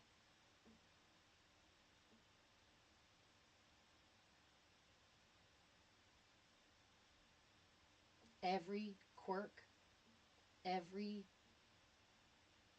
funny habit, every thought pattern is just here to keep you safe. And a lot of times, these habits, emotional, physical, energetic habits, are outdated. If you haven't done the internal excavation work, if you haven't done this stuff of reflecting on yourself and shifting these things and making relationships with yourself, then there's probably plenty of layers of unconscious. There's probably plenty of layers that you haven't even had interactions with. And honestly, they're probably not even living in the present moment. When a certain thing triggers me into a state of rage or something like that, that is not a present almost 40 fucking adult self, I feel like a 2-year-old throwing a tantrum. Have you been there? You've seen the 50-year-old woman in Starbucks having a meltdown over the type of milk she got. That emotional response is stuck way back there. And she probably hasn't done any kind of relationship building with that part of herself. And that part of herself is screaming for attention. So it can be released, so it can be healed, so it can repurpose its energy. Instead of doing this bullshit, it can bring playfulness, right? When we start to do this relationship work with ourselves, what we often come to realize is that the parts of ourselves that were troublesome before were actually meant for another job. The child you that's throwing tantrums again and again and again is probably the part of you that would rather go out and hula hoop in the yard and dance on the porch and play board games and eat candy. It might just need a parent to help it redirect its energy. You are that parent now. Feel it to heal it. See it. Hold space. Meet it with curiosity and willingness, right? That's all I am suggesting here. I'm not telling you to like the parts of yourselves yet. Definitely not telling you to throw them away. Hate to me. But if you meet yourself with curiosity and willingness, there is always opportunity in that. If you meet yourself with frustration and blame and shame and arrogance, you close yourself off to discovery, to learning something new. Mellow cookie only took you 45 years, right? You know what? This is an internal story that I'm still working on a little bit because part of me wants to shame myself for it. Those of you who've been here, you know that I have been working with energy work since I was very young. My earliest spiritual experiences put me on my path before I was 10, right? About the age of 7. I then went to college and studied for 12 fucking years plus on human development and wellness across the lifespan. I literally built this huge toolbox. But I was not applying it in my own life. And at the age of, I guess, what was it? 36, 37? I nearly lost my life because of it. Because I denied my truth so many times that I just went the opposite fucking direction. And if you feel like life is throwing punches left and right, it may be because you are walking down the wrong fucking path, guys. And I don't mean some predetermined, destined, God decided that this is your purpose and that's what you're going to do. I mean, you have a unique song, you have a unique vibration, and there is a unique dance, song that you can experience in this lifetime. And when you align yourself with that resonance, it creates a sense of alignment with all of reality, all of creation. Timmy, have a great day. Yes, I did, Star Muse. I took so many of the classes that I wanted. That's why I went to college. I loved it. I loved it. But I wasn't applying those things to myself. I understood them here, and I could intellectualize them.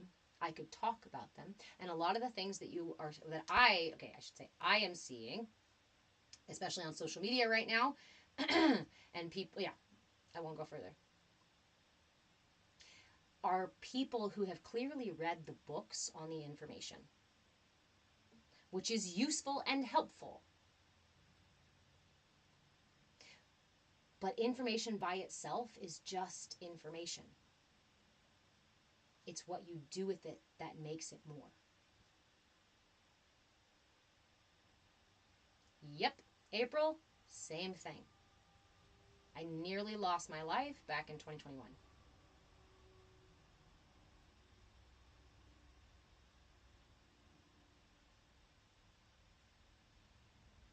And for that first year, my biggest work was shame and guilt.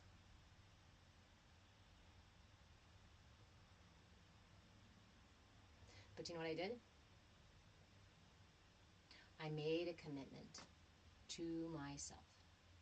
I said, this is it. I probably in the moment said, this is your last fucking chance. I don't know if we're going to survive another one of these.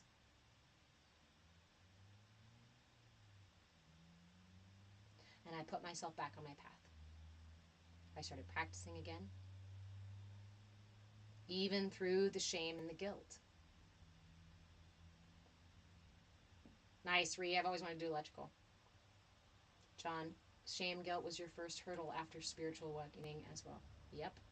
Because it prevents us from connecting. It prevents it gums us up so bad, so intensely. It makes us small and contractive.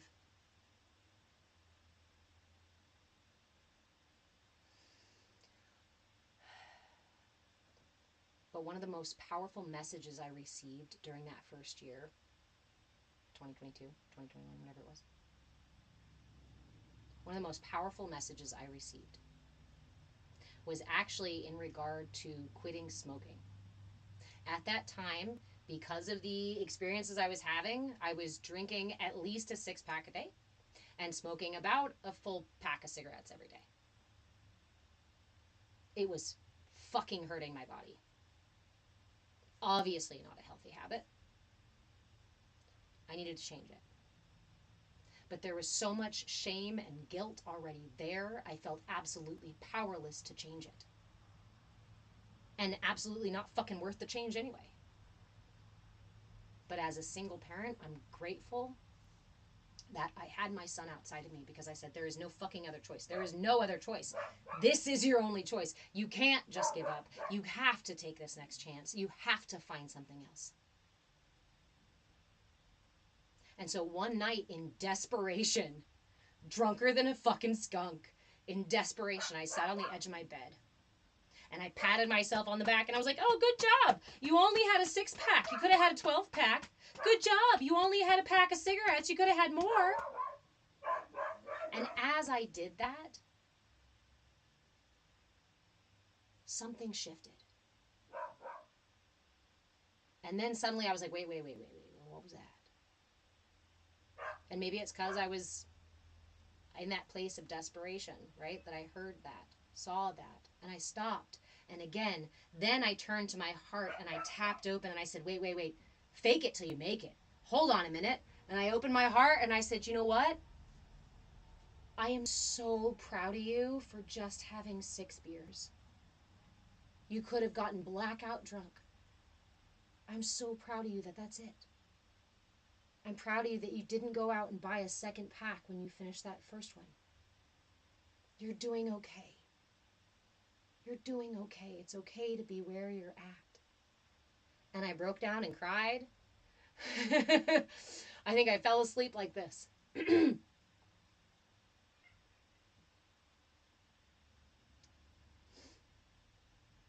then the next day, I did the same thing. And the next day, I did the same thing again. And then I made a commitment to myself. I said every single day, I gave myself a 15-minute minimum. Every single day, I'm going to go sit on my yoga mat for 15 minutes. Doesn't matter where the yoga mat is. Doesn't matter what I do on the yoga mat. And for me, it was my yoga mat. For you, it can be a chair. For you, it can be a pillow. For you, it can be a spot in the woods, wherever it is, or in whatever. For 15 minutes every day, I'm going to sit in that space. I'm going to show up for myself. And no matter what mood I'm in, sometimes I would lay on my yoga mat and stomp and kick and hit my fists on the mat and be like, I don't want to fucking be here. But the more I showed up again and again and again, the more space I had within, the more space was created. And suddenly I felt like, okay, well, maybe I could like do like 3 rounds of alternate nostril breathing. Maybe I could just do a down dog.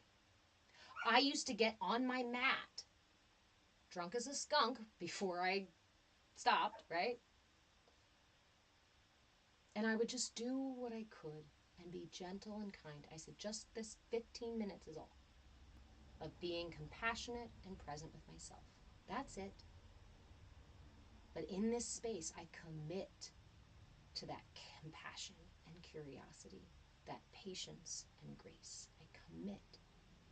And what happened? But in a matter of months, I stopped drinking. I stopped smoking.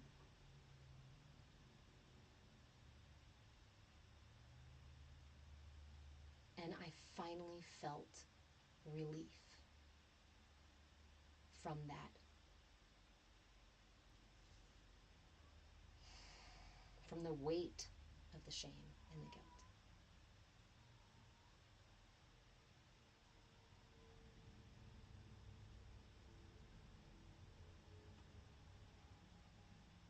It changed everything. I see you, April. Hi. I just got the little notification here. It changed everything. And it is from that place that I have since reignited this practice, this process, this path. And for the first time, because I've walked down this path before, I've done this work before, I've been a reverend for 10 years now. This is the first time I actually understand self-love. This is the first time that I started giving myself permission to genuinely be however I was in the moment, without the need to change it, to shame it, to push it away, or without the need to weaponize it. Hold on a minute. I gotta let Mama Kitten in. Okay, KK. Hold on, Mama.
You can't be gone for so long, you know?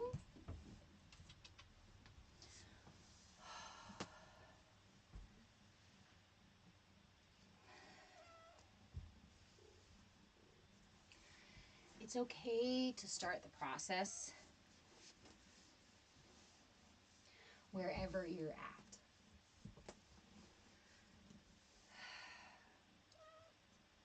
Give yourself permission to be where you are at, because that is where you have to start from. You can't start from anywhere except for where you are. And this journey is a journey home. Home has always been right here.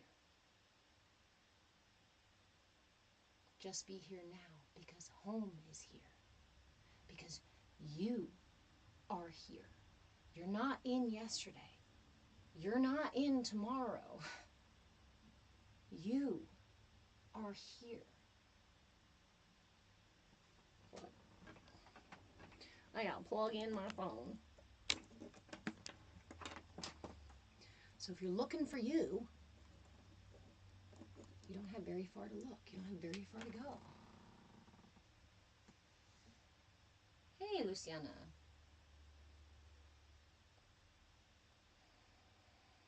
And yet, we spend so much of our lives looking outside for home, going everywhere out here.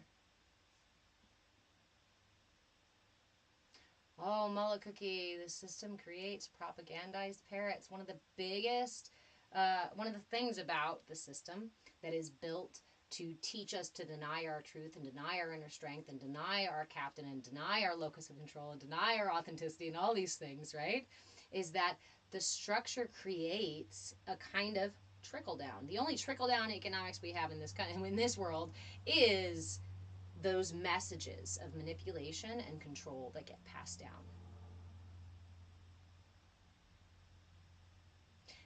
We perpetuate them for those that benefit from them, even if we don't benefit from them.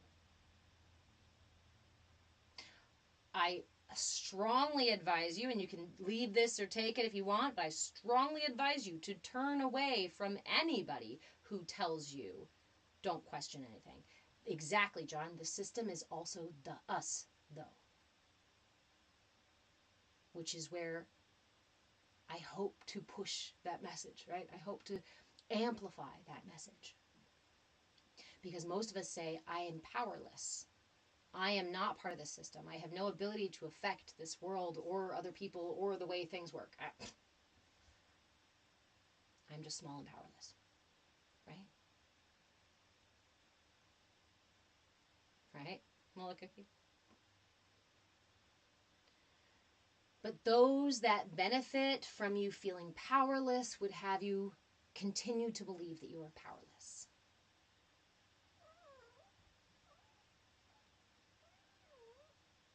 That's why it's radical to tell people that they have their locus of control. What? What's the matter? They're talking at you. I heard them. What's the matter? What's the matter, Mama? What? What do you want to do? Mama, what?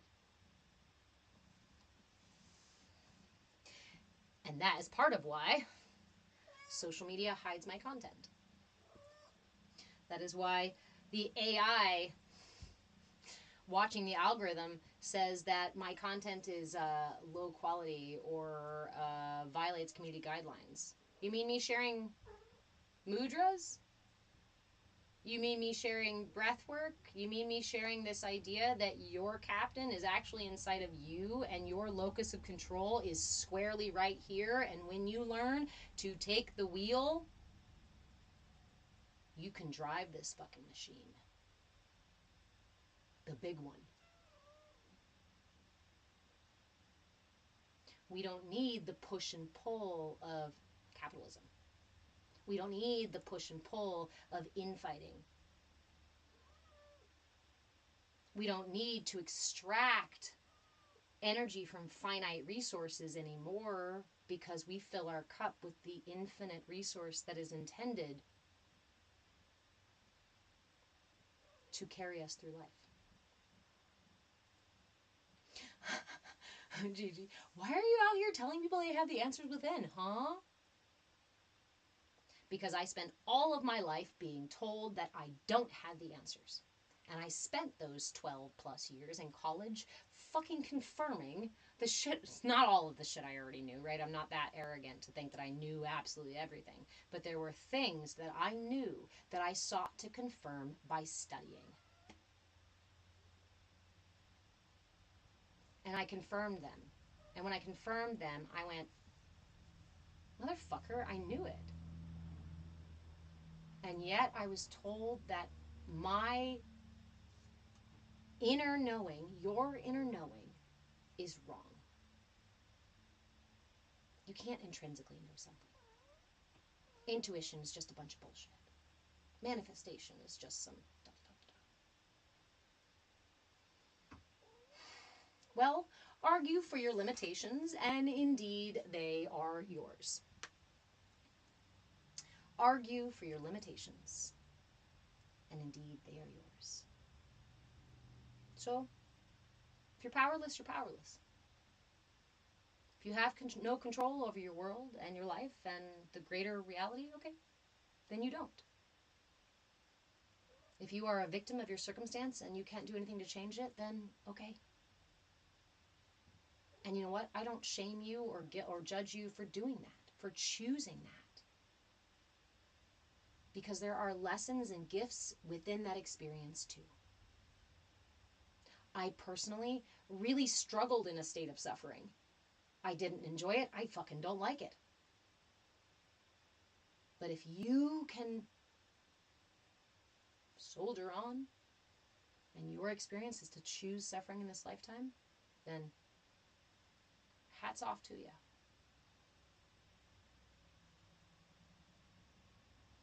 It takes a lot of courage to live your life in that way.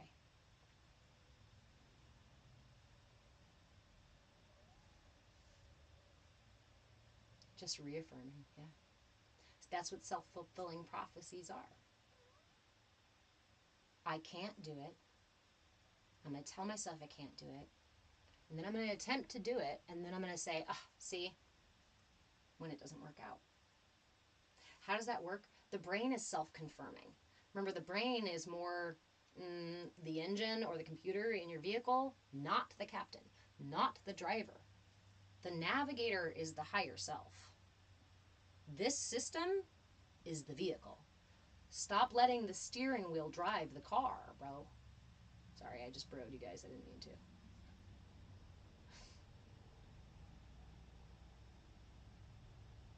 Mullet cookie, exactly. Anything related to health, mentality, physically, spiritually, truth, the scams of the system, they censor. They censor it heavily. And that's on purpose. That's why we have the Discord space, so we can talk at length about all of this.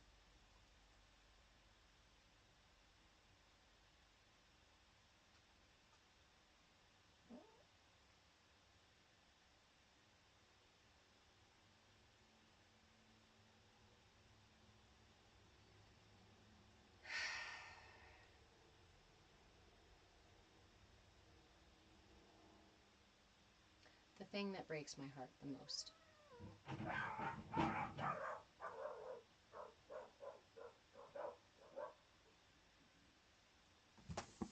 Hold on a minute.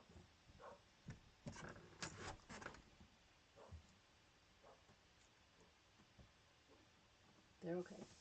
Dogs being dogs. We have a puppy. So the puppy, there's a lot of puppy shenanigans happening in the yard. And my almost 2-year-old dog is like, puppy shenanigans!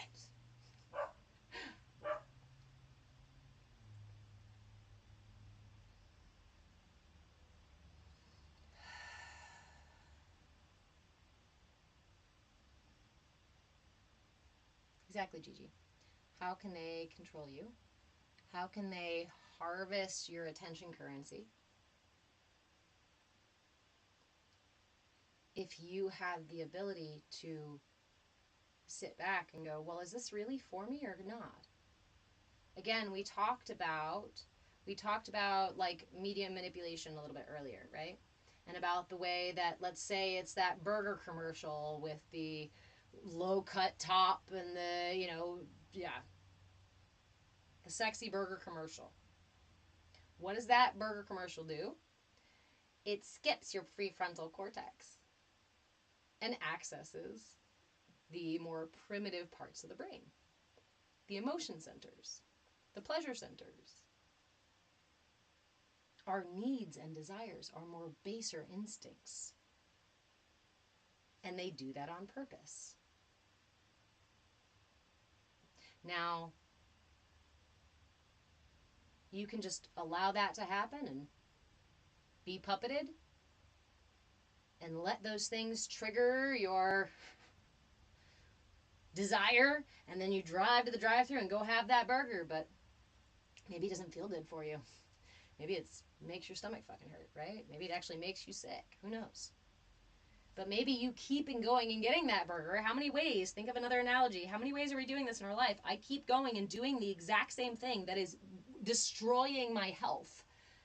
that is hurting my body and my heart or my mind, but I keep doing it because I haven't examined it enough to go, wait a minute, do I even have a choice in this? Many of us don't even feel like we have a choice in this.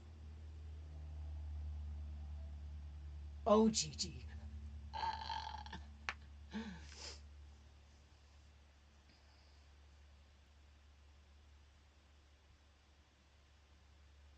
Stephen, thank you for checking in. Yes, we got the medicine he needed. I had to talk sternly to some people, but my son got the medicine he needed. Thank you. But it's so scary, Gigi. Have to be willing to step outside the box, says, right? And sometimes on our own. That is terrifying when you're the only one in your reality doing it. This is how pack mentality keeps us all in line. That's the flying monkeys for a narcissistic marketing system, capitalist system.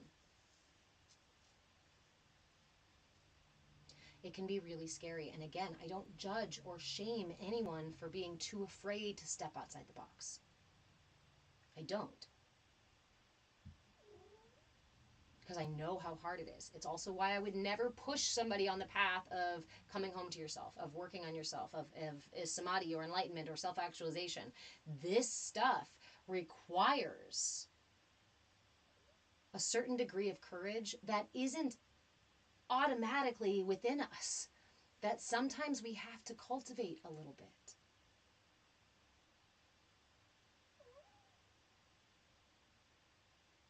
Yes, it is scary and lonely, yet so necessary for true inner peace and joy. I think often about the concepts of doing things like a ceremonial coming of age things, right? Like a walkabout, like going out and doing something on your own. I had a similar experience when I was about 12, that I got to go and do this exploration with other kids my age, with counselors, and we also had a solo time during it. And what it gave us, as it's intended to do, is give children who are moving from childhood into young adulthood this feeling of autonomy, this opportunity to experiment with their autonomy, to make decisions for themselves, to fuck up if they fuck up, and in a relatively safe-ish, appropriate container, right? But we don't have those in our culture anymore because we're not interested, or the culture is not interested in us finding our inner power and purpose. No, we need to fall in line and chattel and one foot in front of the other and pay to the machine your attention, your time, your resources.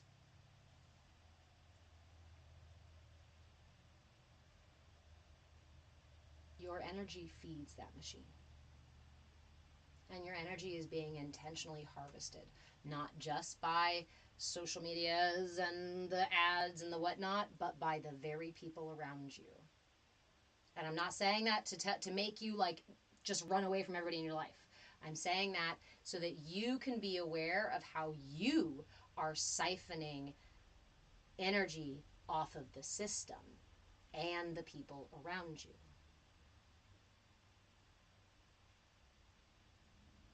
Right? John? Same. Like, I used to push people. I used to, years ago. I'm like, you gotta do this, you gotta do this, you gotta do this, you gotta find your stinky cheese, you gotta clear out your temple, you gotta meet God, you gotta, like, it's so amazing, you gotta.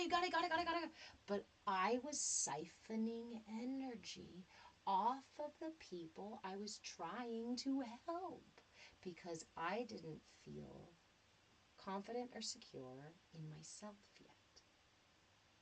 Was that bad or wrong, or should I have never done it, that kind of thing? No. It's just part of the experience. It's part of the experience, and part of my learning experience was to see the difference between pushing people on the path and being here when people want to join. Huge difference. all of this tension and stress and struggle and push and pull I created in this cycle pushed me further and further away from my truth and my authentic nature.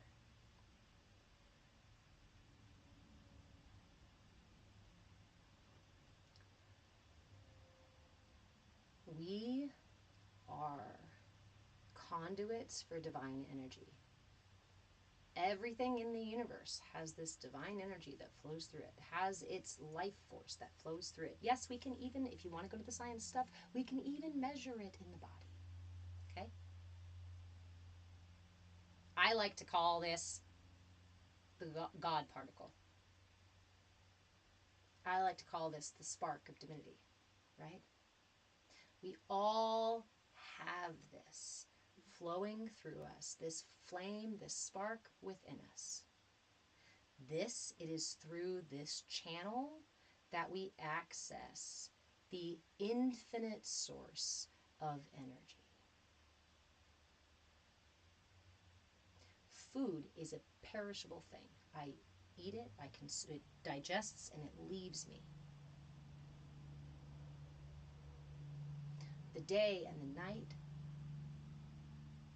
my anger and my sadness, these are all temporal things in a finite reality. We are in a finite experience,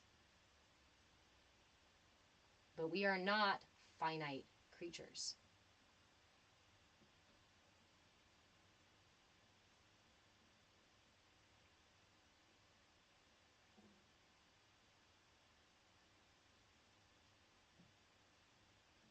It is by allowing this energy to be our life force, to be the thing that we use to affect our world, to interact with our world, then the push and pull of this finite stuff falls away. You no longer need to pull approval from people out here in the world when you feel that inner confidence that comes with understanding your connection to divinity and divinity that flows through you. Hey, Claybeard, how's the babe?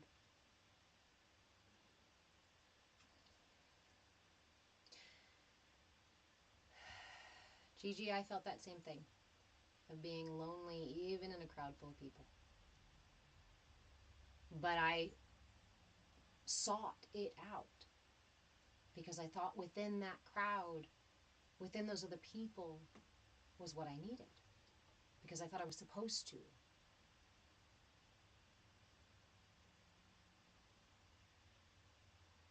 Turns out I'm possibly more of an introvert than I ever was an extrovert.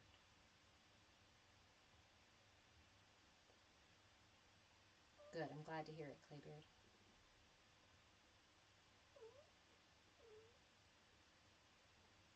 Stephen, we are far more powerful than most of us know.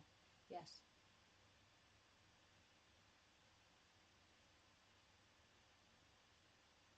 And I think that the reason we are stuck in subjective experience, this illusion of subjective experience, is so that we can discover that power within.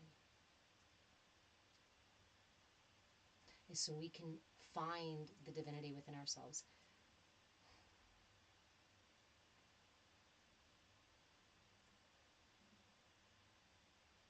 And Claybeard says, I want to teach my kid that we are more powerful than we think. I've been doing the same with my son. And children are already, in fact, your child will probably teach you how powerful you are before you can teach them anything about it.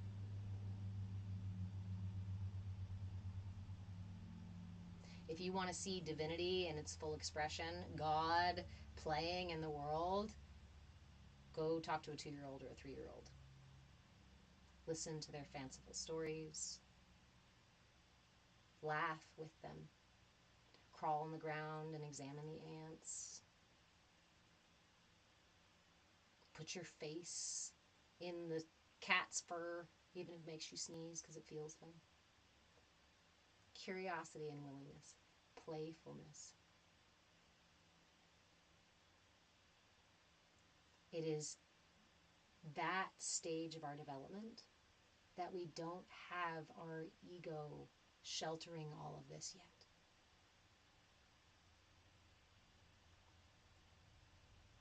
And it is up until the age of 8. It's like between somewhere 7 or 8 that your brain shifts out of the dream time. Listen to how powerful this is. Our brains are in the theta brainwave state. Our brains are in the dream time. That is the dream state. When you are awake right now and then you go to sleep, your brain shifts into theta brainwaves.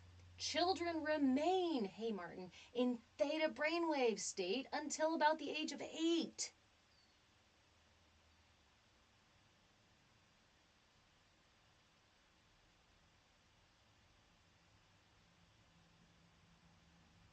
What do you mean? Oh, Gigi, are you talking about kiddos? Okay. I was like, what? And it's, what was I saying earlier? We're talking about the chakra development, right? At the age of 8, what happens, we shift from the heart chakra up to the throat. And this is where we begin some of those ego structures. This is how I express who I am and communicate what I believe to the world. Now I am constructing what you think of me or how I perceive me outside. All of this is inside. All of this is inside. This stuff starts to expand out. Remember, this is where we start developing our relationships. And through those relationships, we start to see ourselves in reflection to other people and therefore start to develop that sense of ego self. Ego self is a part of yourself, a necessary part of yourself. It is not your enemy, it is your first mate. You are a captain who was thrown into the dream time in a totally other reality. And until you wake up, your ego is there to protect you, to keep you safe. And you don't wake up until you're in your mid-20s. Oh shit. When the brain and the body and the energy body finally finish developing, right? Now your captain's awake, but your ship has been built in this particular way, and you've got all these different crewmates now that have developed and gotten to your ship so that they could steer the ship for you while you were sleeping, so that they can make sure to navigate the proper way, although they don't have the maps. They don't know where we're going. They don't know how to read the compass because they were constructed during these early times of your life when your brain was either unconscious or still developing. They are your crew, but still not your captain. Culturally, we're not taught to seek our captain. We're taught to seek our captain outside of ourselves, and this is where we become misdirected. My captain is right here, and so is yours. It took me quite some time of meeting all of these different layers of ego that were built up to protect my sleeping captain. And yes, now I look like a pirate today, so let's talk about the captain.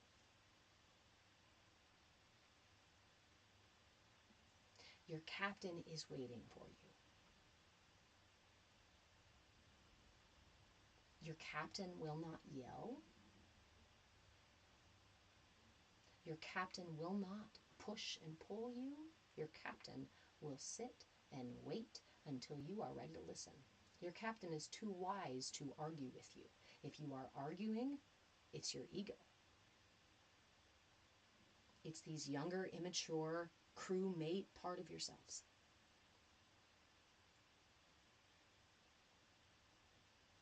So Martin, we were just talking about this. So Our brain stays in the theta brainwaves until we reach about the age of 8. And about the age of 8 is when the energy in the throat, in the chakras, comes up from the heart and moves into the throat. This is when we start to develop our sense of self outside of ourself. But again, we don't finish developing all of that until our prefrontal cortex comes online about the age of 23, 25-ish.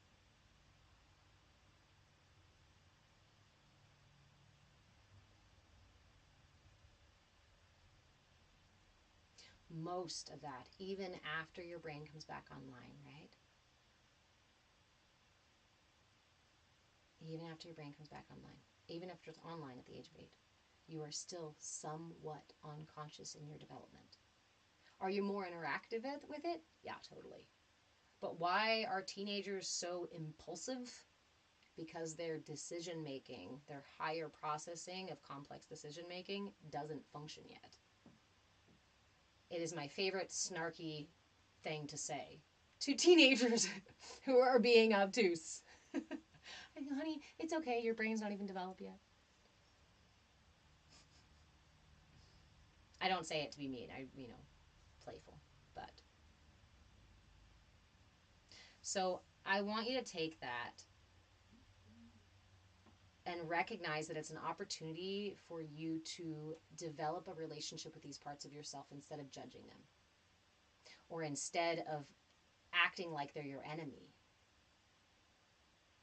because they're not. They've done everything they know how to protect you, but they're not wise. That wiser self is within you. You can access it. Nobody else can access it for you. Your captain is waiting for you to unlock the door, for you to sit down and talk to him, her, it, whatever.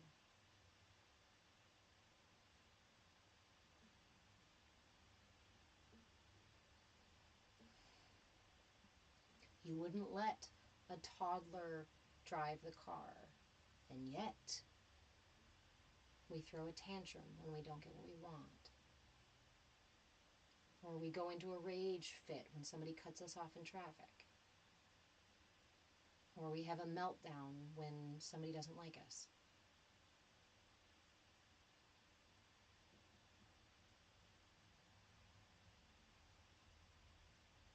Martin, the ego is just a problem solver. It predicts the future based on the past. Ego knows nothing of now.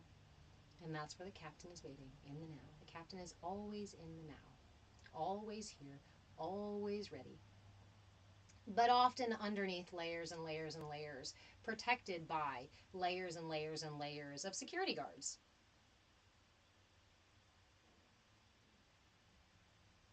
Sometimes not so much. Sometimes by not as many layers of security guards, depending on how you got this all constructed.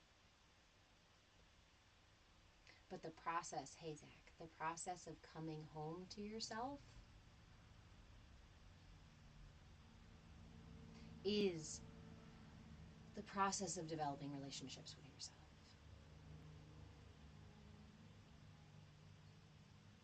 Don't let your toddler drive your car. But we do. We let our emotions drive our vehicle.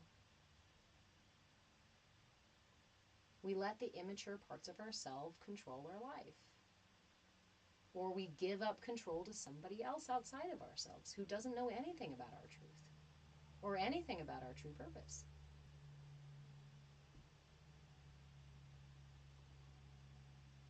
It is my deepest desire to help you find your captain. Because after years of struggle, when I finally found my captain, it really did change everything.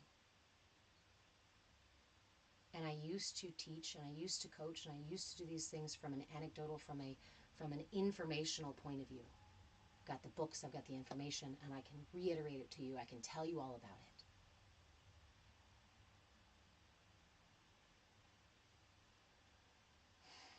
But knowledge is not wisdom. And I hope to share and be able to continue to share the wisdom that has found me. And if again it resonates with you, then here you go, my gift to you. If it doesn't resonate with you, leave it here and go find what does. I love you, Zach. You be the captain, I'll be no one, and you can carry me away if you want to. We can lay low, just like your father, and if I tread upon your feet, you just say so. You're the captain, I am no one. I tend to feel as though I owe one to you. To you. Did I forget to thank you for the ride I hadn't tried? I tend to run away and hide. You be the captain, I'll be no one, and I owe one to you. It's not my song. And she's totally not talking about like ego and captain and things, but I totally imagine that as an ego to the captain.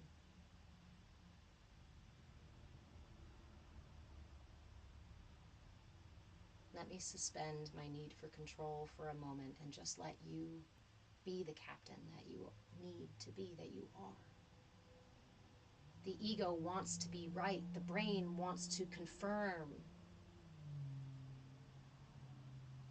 If we invite them both to sit with curiosity and willingness for a few moments, we might be able to hear our captain.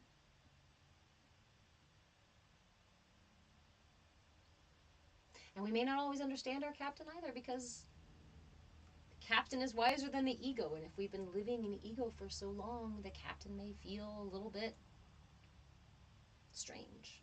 And if we are so far away from our purpose or from our truth, the captain may sound like the captain is changing our fucking life. Are you sure, captain? Like, that's crazy. You want me to change my job, my career, my relationships, move to a whole other town, like revamp myself? You mean even the stuff in my closet is not even for me? Shit.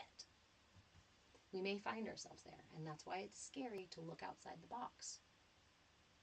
Especially if you put yourself in a box that you really are not intended to be in.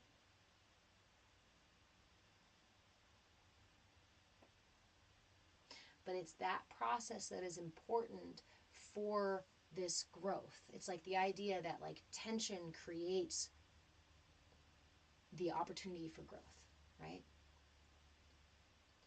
Pain fosters empathy and compassion. Struggle is going to happen in your life. It's so that we can strengthen our spirit and our body and our mind and our relationship with ourselves and with God.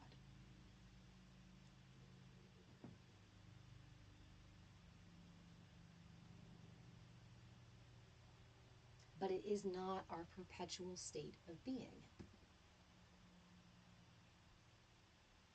Because we are human beings, not human doings. Stephen, have a wonderful day.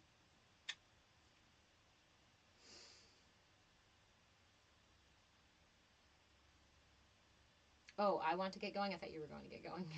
But sometimes in a live, can I talk about the pineal gland?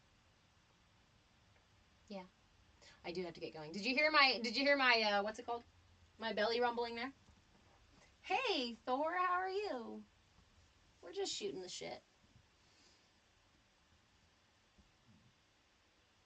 So we were talking about the chakras earlier, right? And I want to lead with that, talking about the chakras, because he's shooting the shit too. Good. I talked about the sacral chakra, the solar plexus chakra, the heart chakra, and the throat chakra as having a front and a back, right? The crown chakra and the root chakra being a front and a back to this central energy channel. there's one chakra that's different. It's the brow chakra. The front is here, and the back is through the pineal gland.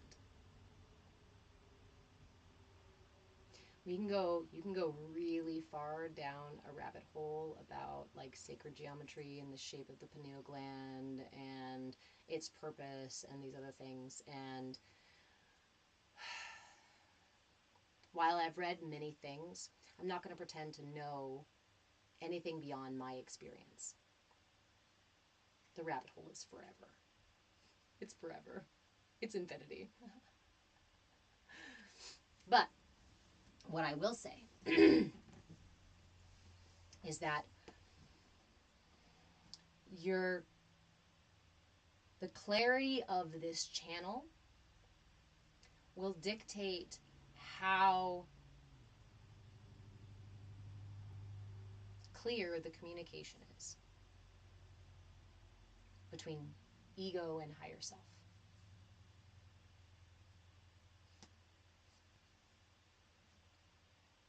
You've read that the one above the root or the next step from isn't a gate like the others.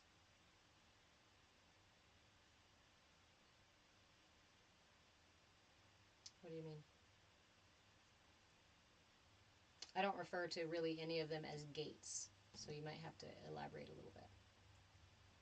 They are energy vortexes. They are energy centers that match up with clusters of nerve endings and blood vessels in different parts in our body, right? Like our, you think it's the sacrum storage rather than a gate? Oh, are you talking about like the sacral chakra? So this one's often referred to as our bread basket, our center for nourishment. It's also where our umbilical cord to the universe kind of is. We do store a great deal in this space, but this is definitely a space of exchange. There is exchange that happens here. This is our space for intimacy. This is our space for nourishment, for what we receive from the universe, as well as whether we are willing to give of our own resources.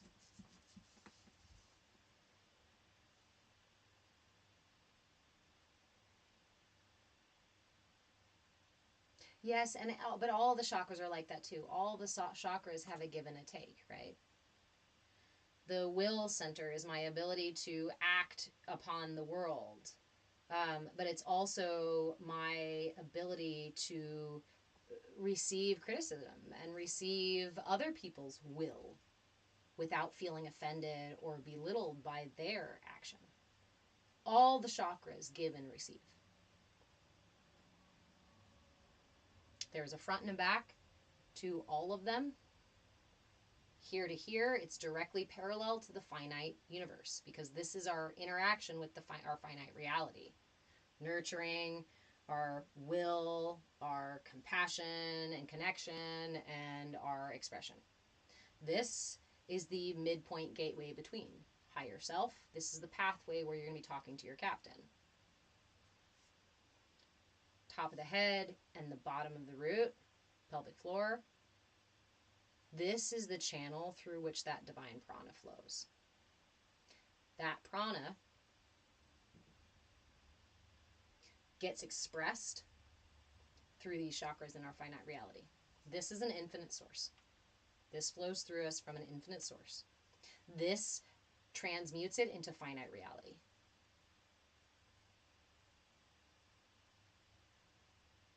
And this is our go-between. There are many things that we do that can close off and calcify the pineal gland. In particular, we can talk about any kind of addiction, any kind of habitual thing that throws us out, that pulls us out of balance, is a disconnection in the brow chakra, often from the pineal gland. We can focus a lot of energy here without focusing that same amount of energy here while blocking energy here.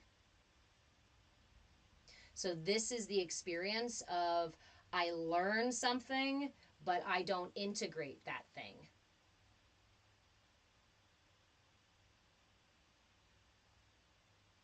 This, there is fluid that moves through your body, up and down your spine.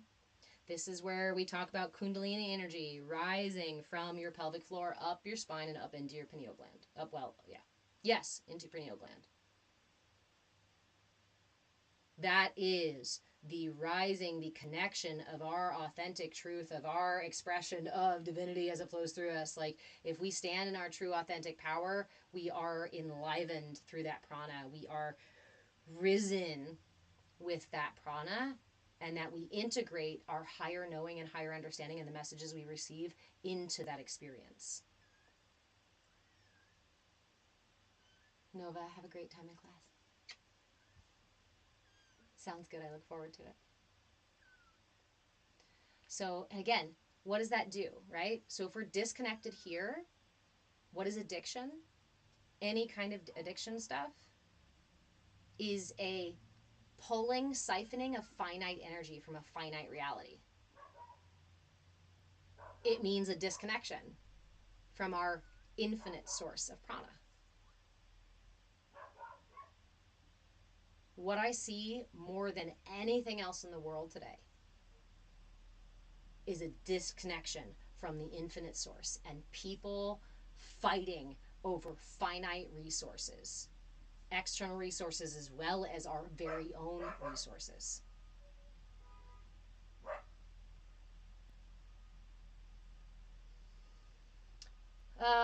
So yes, there are substances that damage or calcify the pineal gland, but I want to expand that, not specifically just to talk about the pineal gland, Stephen. I want to talk about the entire system.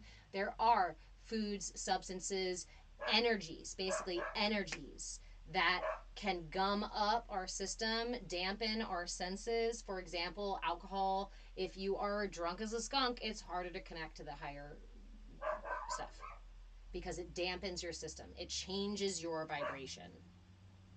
Anything we ingest, anything we consume, changes our vibration. Oh my God, the system is that sensitive? Yes, which means it's also that easy to balance.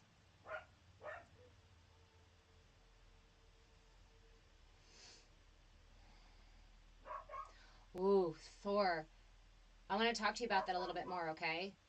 You said you've recently been experiencing spontaneous automatic Kundalini rising. I do want to talk to you about that because I also want to remind everyone that while I'm not a fearmonger, it is also very important to be aware of the fact that we can lift our energy too quickly and we can cause tension. We can cause potentially a lot of discomfort when our energy, like the Kundalini energy, rises too fast and we're not prepared for it. So, yeah, we'll chat. So, Lindsay, I don't want to scare anybody, right? But I also want you to be mindful. This is not something, like I said, I won't push anybody in this path. I would not force you to do this. I would not tell you ever to run down this path. In fact, tread lightly, because there are snakes everywhere and they will bite you until you learn to handle them. The energy that we are talking about, utilizing that energy, is a very, very, very powerful thing. And I understand that it's easy to take it as like, look, there's people all over TikTok, practicing Reiki. I can totally do this thing. Let me go energy work on people. Do not throw stones in glass houses, man. Do not dump your sewage into somebody else's energy field because you haven't cleared your energy field first.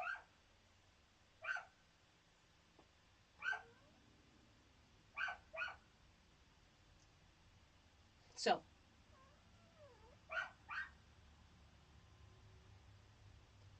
Arms, I will answer that in just a second. I want to go up to what Lindsay asked. So what if I don't have an addiction nor any desire and can't tap in? So that is the opposite of the addiction. The addiction is the seeking for the things to satisfy. The no desire and no addiction, no seeking, is a stagnation of energy, is a shutdown system. Now remember, when I say these things, if you going, oh shit, I'm totally shut down and totally disconnected from prana and higher source, relax, relax. Take a deep breath. Prana always flows through you. It is always available to you. It is the very nature of the entire universe. You are not broken. You are not disconnected. You are just further away from home than you want to be or expected to be. Maybe lost in the woods a little bit. It happens to all of us. And it's part of the process. If you're going to find your way home, if you're going to find yourself, you have to lose yourself first. If you're going to come home to yourself, you have to leave home first. So Lindsay, my recommendation really, usually that kind of stuff, system shutdown, happens because of trauma experience, because of, again, the body trying to keep you safe. So I would encourage you to gently begin exploring your connection. And that can be as simple as just paying attention to your crown chakra and paying attention to your root chakra. That could be as simple as just listening to your breath and understanding that your breath is an exchange with the universe. The inhale, I inhale the universe. Exhale, I exhale the universe. And God is in the universe. So if you want to improve that connection, then just listen to your breath. My favorite, actually, is I inhale love, I exhale love. I inhale love, I exhale love. And you can sit there for as long as you'd like to with it. Okay? But please do so gently, because as you do that process, what might happen is that you might experience discomfort, fear, shame, apprehension, physical pain, busyness in the brain. Many of these structures are set up as protections to keep you safe. Remember, they don't always know the here and now. They're stuck in the past. It's your job to cultivate a relationship with these gatekeepers so that they trust you enough to let their guard down. When they let their guard down, what's underneath, the next layer, is usually the parts of yourself that have been trapped. Some of those are sad and broken and sensitive. Some of those are very angry.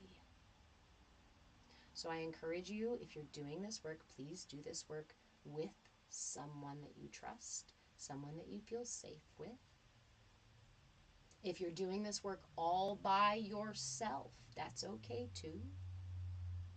But no matter where or when or how you are doing this work, I implore you to meet yourself with curiosity and willingness. It's one of the most powerful things that you can do. Curiosity and willingness. Okay?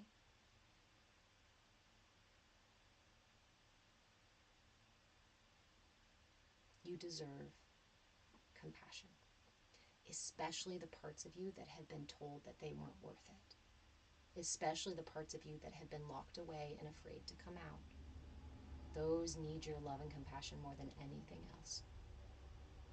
And usually we have twisted up our brains in a way that says, no, they're bad and broken. How can I fucking love something that's bad and broken? How can I love my rage? Are you serious? You want me to make friends with that guy? He's a beast. He's only a beast because he's had to be.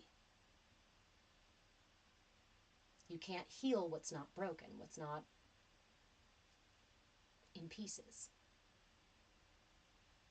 These pieces are here so you can learn to put it back together. Trust yourself. And trust that whatever you meet in here is just a part of you that needs your love and compassion. But he isn't. He's kind and gentle. Right, Gigi? Yes, exactly. So, arms. You asked, what's the spiritual meaning of sciatic pain? So remember we were talking about the chakras have a front and a back. Sciatic pain is specific to the sacral chakra, but let's see. Yeah. It's specific. I was going to say, where's your belly button? It's above. It's above. So from this area, belly button to the pubic bone is your sacral chakra, which means the low back, upper pelvis area is the back side of the sacral chakra. Anything you're feeling here in your back or in lower digestive issues, reproductive issues, gas, bloating, bladder infections, all of this kind of stuff that you're experiencing in this whole region is going to be mostly sacral related, maybe some root related, but your root is much more about your grounding and your attachment to the earth. So you're gonna be feeling a lot more of that in your joint or in your hip or in your in the hips, in the pelvic floor, the sides here, the pelvic floor, and down into the legs. Now, again, these two are so intimate with each other because they're not because they're so close, but they're the sacral chakra is our space for fluidity. This is ruled by the element of water and rules the water in our body. So our ability to be movement and fluid and flexible comes from our sacral chakra. So if you are rigid, not just in body, but in mind or thinking or energy, then tap into your sacral chakra. Our back being stuck and rigid is about our sacral chakra. So the sacral chakra also affects the joints too. So if you're dealing with joints, shoulder pain, elbow pain, knee pain, that can be the sacral as well. The sacral is our center for nourishment. This is our umbilical cord to the universe. This is where we receive our first sense of, if I ask for help, will somebody come help me? Think of what we're going through at that stage. So root chakra develops from birth to about 6 months. And then from 6 months to about 18 months is when our sacral chakra is developing. This is when we've learned to cry for what we need. This is when we've learned to grunt and point and throw things. And this is when we're receiving information about how the universe responds. The universe and our caregivers respond to our requests for attention, time, love, food. So depending on your experience during that time, without shaming or blaming anybody, depending on your experience at that time, your sacral chakra is going to develop based on what you experienced. If the universe did not respond well, this is going to respond to that. If you had a great nurturing early childhood, that is going to respond appropriately. Same with all the other chakras.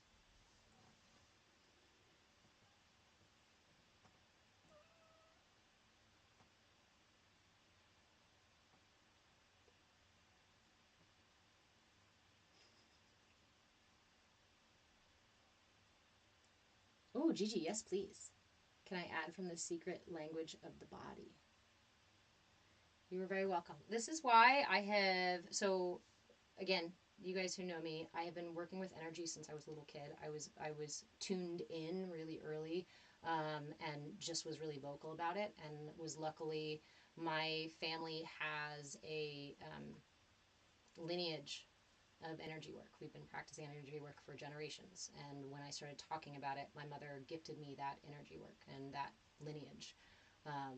It wasn't until later that I learned about the terms and technicality of the chakras, but I was already experiencing a lot of that stuff, right, happening underneath. So I don't always have the exact book language for it, but it is the foundation of everything I do because it influences everything.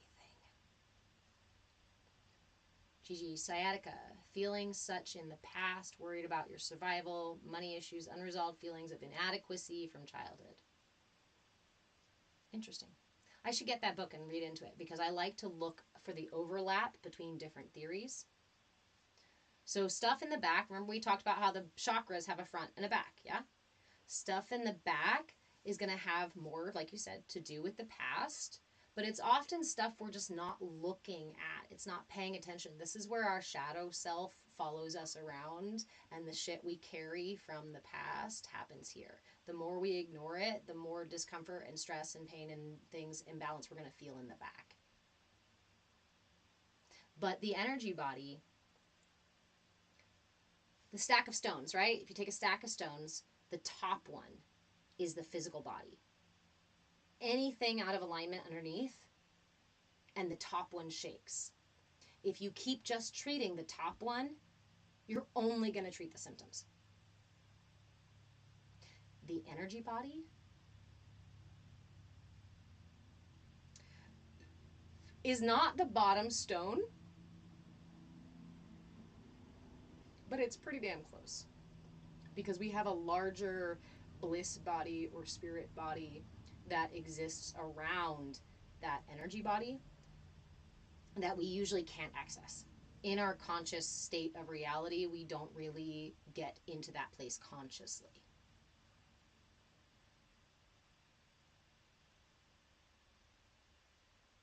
Thor, everything is connected and we can influence the universe, but it takes time to adjust to the...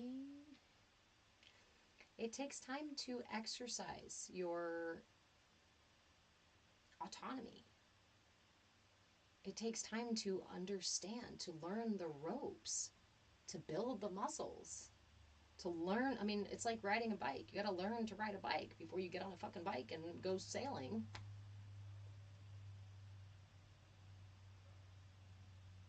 But the universe is your fucking bicycle, man. For you to do what you want with it. Pop wheelies, do tricks, go for long cruises by the beach.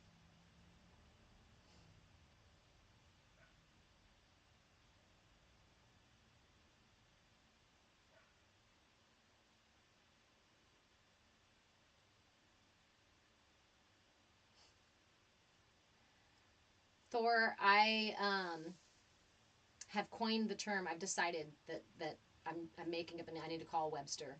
The term is thrival. We are done being in survival mode because it is. It's overrated, and it's a product of the system we live in that tells us we are powerless.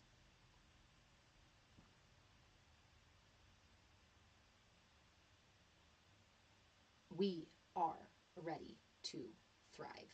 Yes, thrival. I am shifting currently into thrival mode.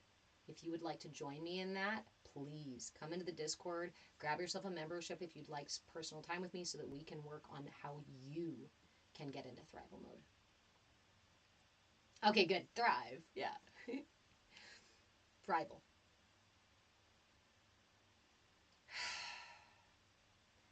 Because it is your true purpose. Your purpose is to thrive. Your purpose is not to atrophy and die. Your purpose is not to suffer. Is there something to learn in it? Of course.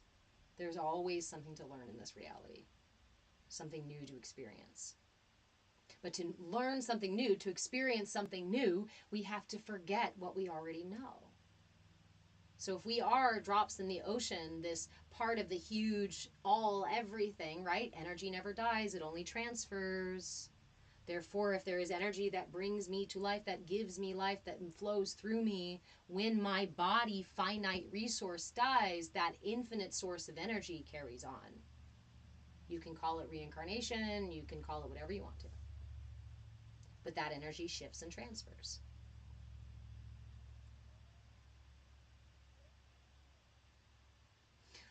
Oh, thank you. Microdosy. Do. The best place to go find me is on my Patreon page, patreon.com/move with change. The link is in my bio. On the Patreon page, you can find my social links. You can find a free link to join the Discord, and you can find membership levels. And again, I encourage you to explore those, but this is not a bait and switch situation. I'm not here to pressure anybody into anything. Why? It doesn't serve me to force you to book coaching appointments with me if you're not ready to actually do that. And I am no longer, hi Katie, I am no longer interested in push and pulling people for their growth and healing. It is entirely up to you. And this is part of my process, my authenticity, is to give as much of this information away for free because you deserve to have it. And it's that powerful. But the truth is, it's so powerful that these systems that be dampen this information. They take down my content. They hide my lives. They tell me it's not appropriate. They tell me I've been restricted. They take all this shit down, right? So, If you really want to interact, if you really want to learn more, if you really want to have the discussions and go deeper than we do in these classes, at the very least, come into the Discord. But if you want to go even deeper than that and talk about your specific situation, then at least come to group coaching. We have group coaching twice a week. And then I am still taking clients right now, but spaces are limited. I do not have a ton of time to take on a ton of clients. So spaces are limited. If you want to do this work, be ready to make a commitment to yourself. And again, it's not about me. Yay, Lindsay, good. It is entirely about you. It is your decision to make. It is your path to walk. I cannot force you, nor can I do any of the work for you. So again, on the Patreon page is also in my shop. I also have a spot for coaching by donation. If you do not want to do big hour-long sessions, or you just want to test it out, or you just want to talk to me about something for 15 minutes, they're 15-minute sessions, you can pick up a coaching by donation session. Again, that's on my Patreon as well. The minimum donation is $3.33 because that's the lowest price I could put it on Patreon. You can book the appointment from there. And then if you'd like to toss something else in the PayPal or the Disc or the Cash App or whatever, feel free to do so. But this is not, again, it's a misnomer to call this a business. Because it's not. This is a community building process. Paul, what's a sign that you might be ready? Really good question. Nap time. Steven, thank you. Have a great day. Enjoy your nap. Paul, that's a really good question. Are you ready? Are you able to commit to just 5 minutes every day to practice self-love or self-care in some way? If you are ready and capable of spending just 5 minutes and actually using those 5 minutes to be kind and loving to yourself, I don't care when it is. Last time I went live, I was talking to somebody about it and saying, you know what? When you set your alarm in the morning, set it for 5 minutes early. When it goes off, or give yourself a 5-minute snooze button, right? When your alarm goes off, hit the snooze button and spend those 5 minutes telling yourself all of the things that you really want to hear. Or taking care of yourself. Maybe it's, a self-hug. Maybe it's some gentle touching your face, rocking yourself. Maybe it's just staring out the window. Take those 5 minutes. And if you can sit for 5 minutes every day with this, then I think you're ready. Because it doesn't take a lot more than that. Now, if you sign up for the weekly coaching, hour sessions of weekly coaching, and you can't show up to those sessions, regularly miss those sessions, we can reevaluate. But I am not I don't know. There is so much flexibility. There is so much space. I meet everyone with curiosity and willingness, okay? So if you feel like you're ready and you want to jump in, and a couple sessions in, it's not working, we can reframe it. Remember, so many times we thwart ourselves by not starting because we're afraid we're not ready, or we're afraid we can't accomplish it. But the truth is that flexibility is imperative to our growth, because with flexibility and curiosity and willingness, I can keep walking on my path without worrying about where I'm going to get or what's going to come out of it or whether or not I can be successful. Because instead of focusing on way down that way and worrying about way in the future, instead I can pause in this moment and say, is this for me or is it not for me? Is it for me or is it not for me? And before you know it, you find yourself in the middle of the forest that is actually for you. Hey, Angel Heart, how are you? And your goals might change along the way. What you're aiming for, your intention, might shift as you move through the forest of for me or not for me. You may think you want that big oak, and then as you're going through the forest, you might go, oh, you know what? But that, and you end up over here at a willow. And you might go, I had no idea that the willow was so perfect for me. I thought it was the oak. But the universe is exponentially wiser than we are.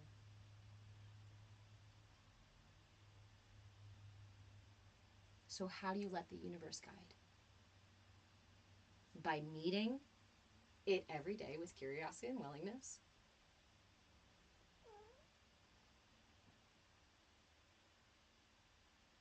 And then just deciding. And even further, right? Is it yes or no?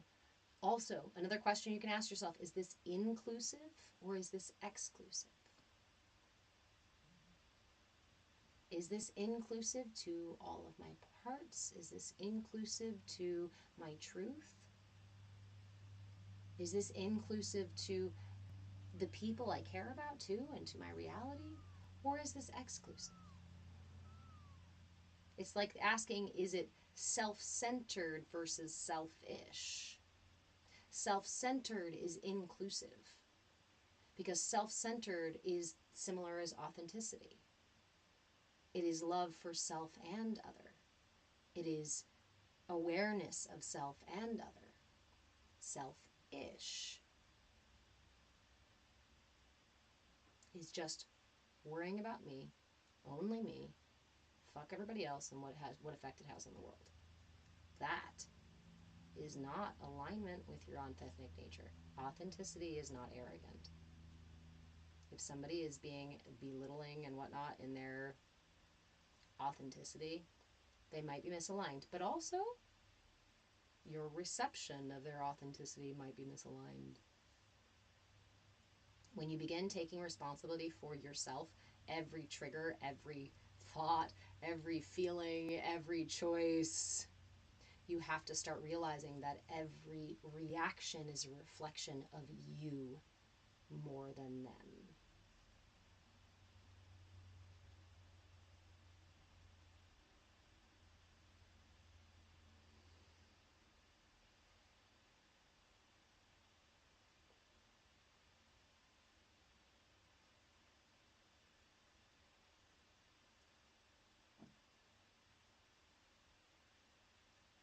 Your captain is waiting.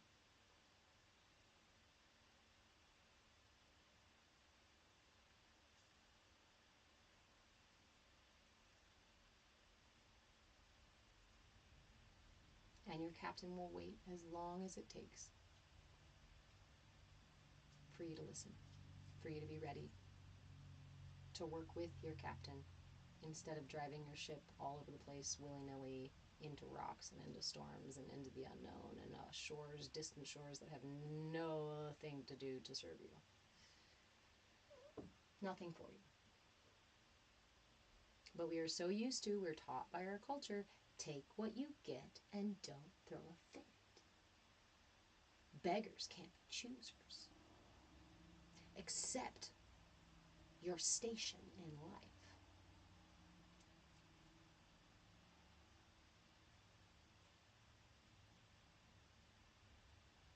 I only accept what is aligned for me.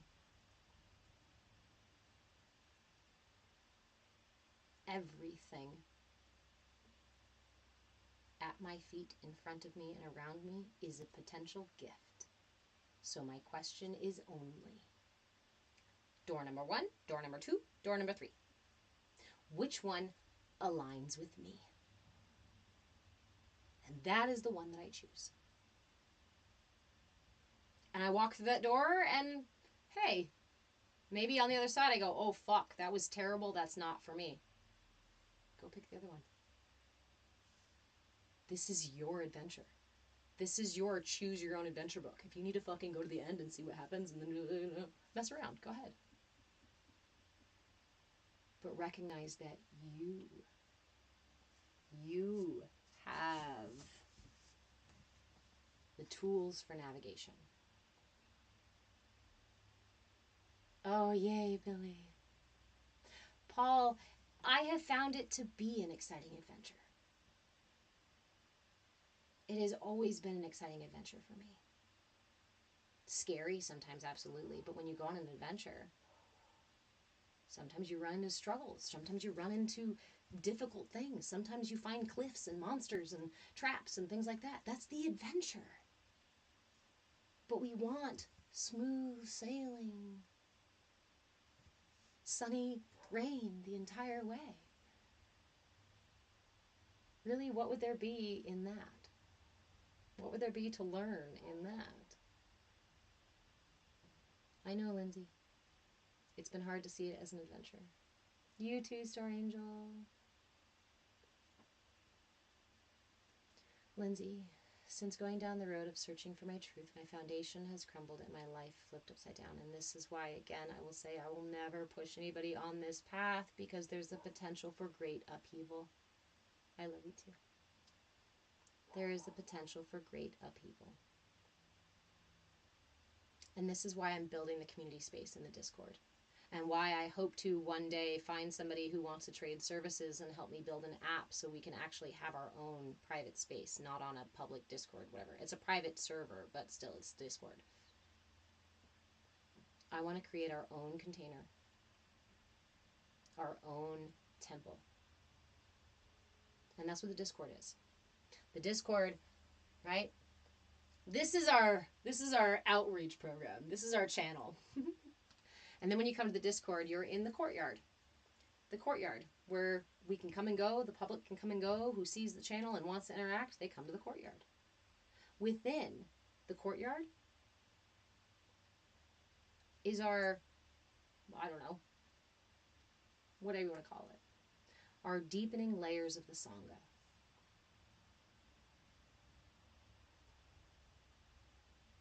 But in the center is not my truth. In the center of this temple that we share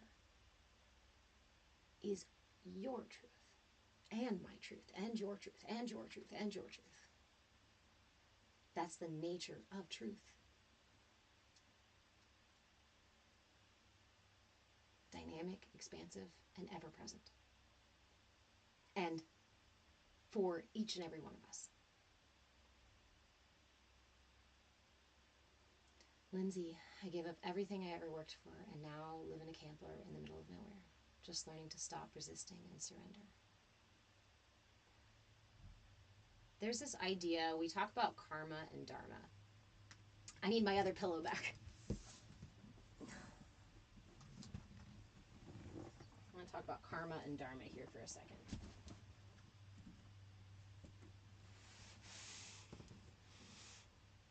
And open a fucking window because it's hot in here, you guys.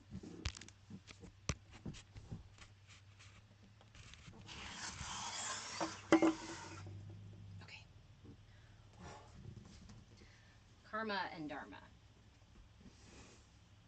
So this concept of karma, if I do bad things will happen to me. Okay? Seems pretty simple. But we don't all agree with what is good and bad, right? So how do we determine what is good and bad? Wait a minute. If we don't all agree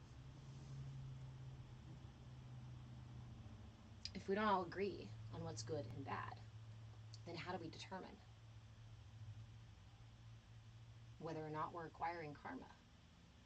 Diana, have a good day.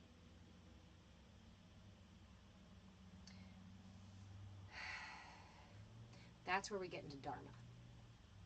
And that's where we go back to our frequency we're talking about, my authenticity, my resonance, the thing I resonate at. So when I talk about purpose, when I talk about dharma, remember I'm not talking about some arbitrary dude in the sky telling you your purpose is to do this exact thing for the rest of your life. I'm talking from a foundational place. the frequency with which I resonate, my unique frequency that I was created within, calls to me echoes of that same frequency. And this creates my dharma, my purpose, my destiny, if you will.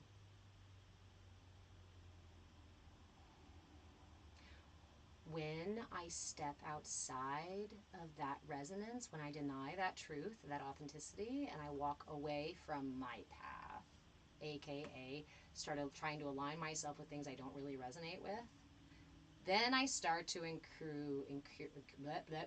acquire karma.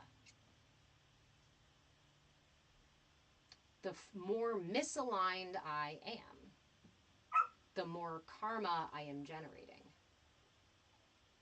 The more aligned I am, because then I am resonating with my authenticity, my true nature, my true purpose.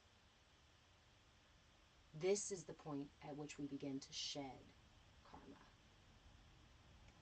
Good and bad things can cause karma accumulation. And karma is really just kind of there's a reference to it being called stones.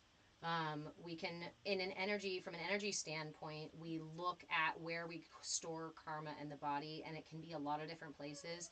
But kind of like arms you mentioned earlier, I think we were talking about something, or maybe it was Thor, we were talking about gates.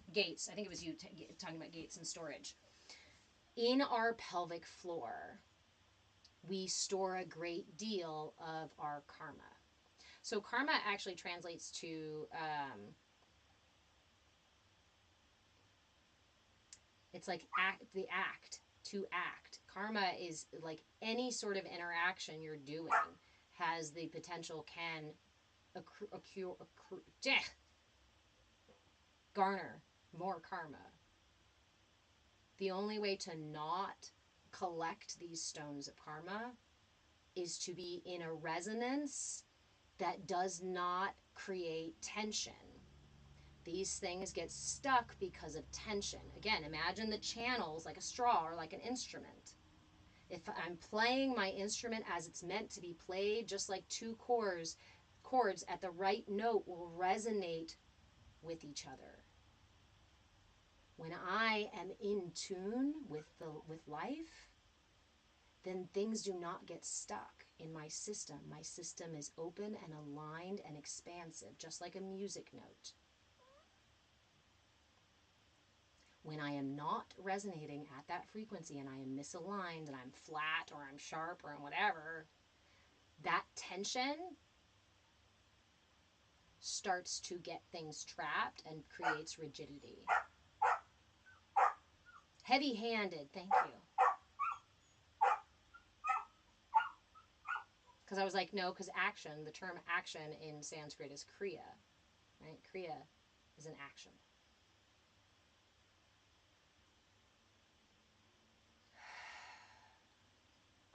A really good example, hey LK.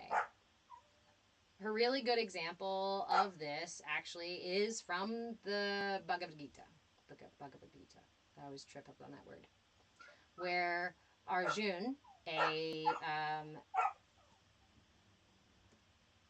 captain, an army captain, is going into battle. And he is leading one side, and on the other side of the field is another little army that they're going to battle, right? But as he, because of the nature of this argument, as he looks over the battlefield, he realizes that there are friends and brothers and relatives on both sides. And he suddenly says, wait, I can't do this. I can't lead them into battle. And for all intents and purposes, most of us would look at that and go, yeah, maybe like engaging in war is not a good thing. Maybe you will incur karma if you engage in war, right? In this story, he petitions Krishna and is like, I can't do this. This is not right. It's not okay. And Krishna, they go through this exploration where Krishna basically points out to him what his truth is, resonates, what he resonates most at. And it is being that general, leading these armies into battle for whatever purposes, for the righteous reasons or whatever his thing is. This is his purpose. This is his dharma. This is his space. This is his life. This is his resonance. This is his song. And to deny that song, aka not go into battle, would actually get him more karma. But you won't see that subtlety of the definition and understand the subtlety in that if you are still thinking from gross aspects of it's either good or bad. Everything is very simple. Fighting is bad, hugging is good. Okay, but if I go offer a hug to somebody who doesn't want my fucking hug, that's aggressive, dude.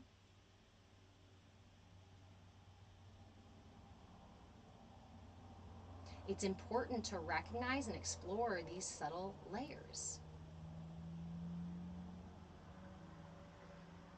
so that we can come from a place of wisdom and make choices from a wiser place within them. There is wisdom in the layers of subtlety.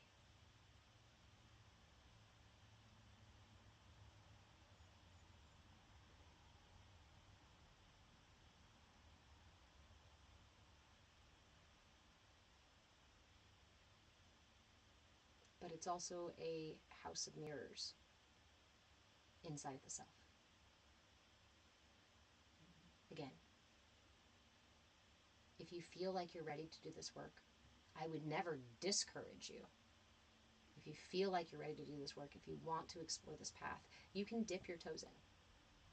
You can dip your toes in and then check out. Like, fuck that. Nope. Nope. First meditation of shadow work and you're like, yep, nope, too scary, not doing it. It's okay. This is your path for you to walk at your pace. It's nobody's place to tell you who you should be, how you should do it, or how you should operate within it. Mm-mm.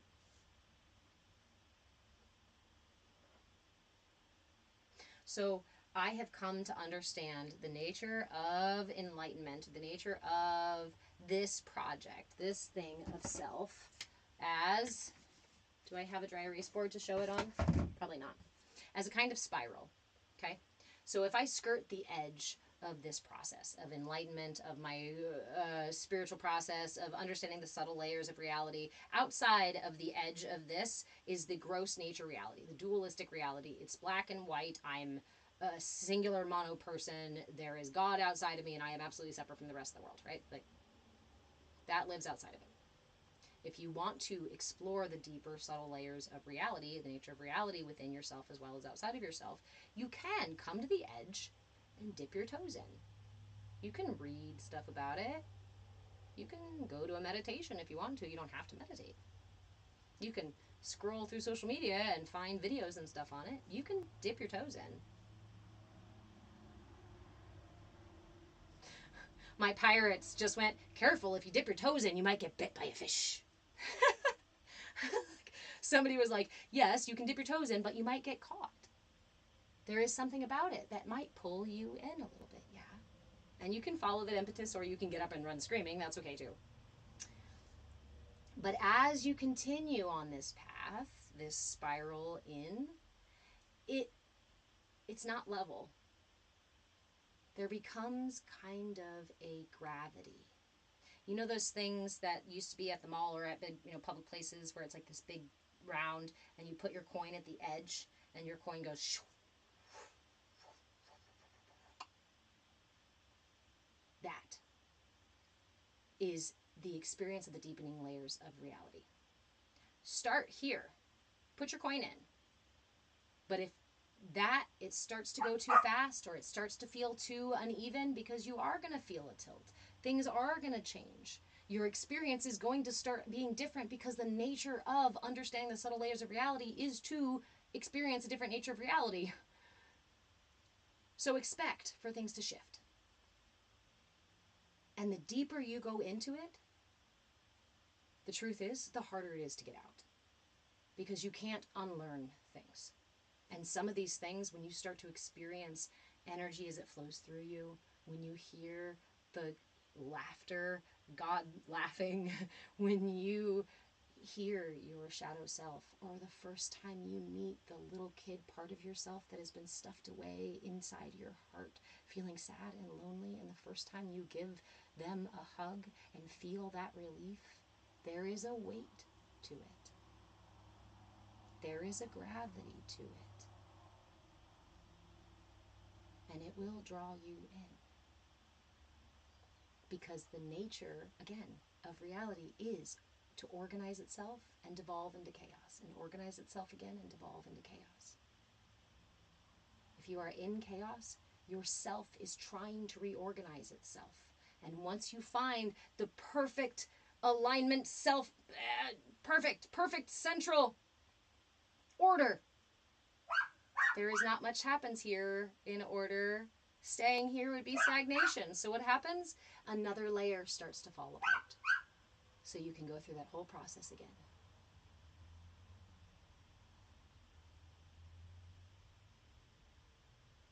You're not meant to stay here forever. But when we learn to be flexible, then the waves of life and experience, of karma and dharma and things happening, become a dance, become a balancing act. We become surfers. Not standing still and static. If I am on a wave, on my board, and I am stiff, I'm gonna fucking fall.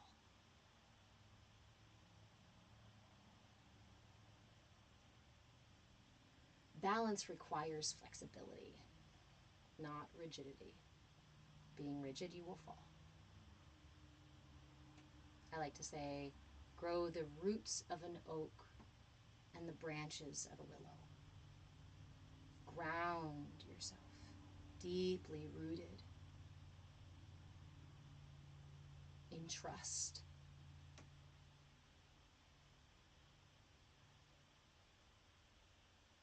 And allow yourself to expand from there, no matter what that looks like.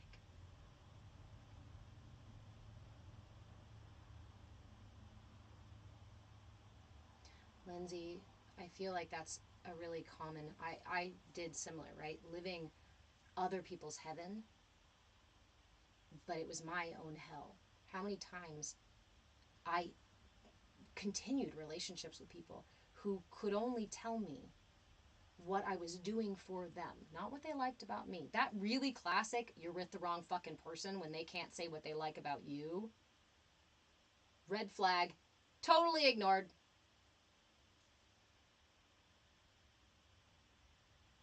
I did what my mother taught me to do, which was to martyr myself, turn myself inside out and say, I will just be of service because that's the highest good, right? Is to be of service. But to martyr yourself is not authentic either. To martyr yourself is only love for other.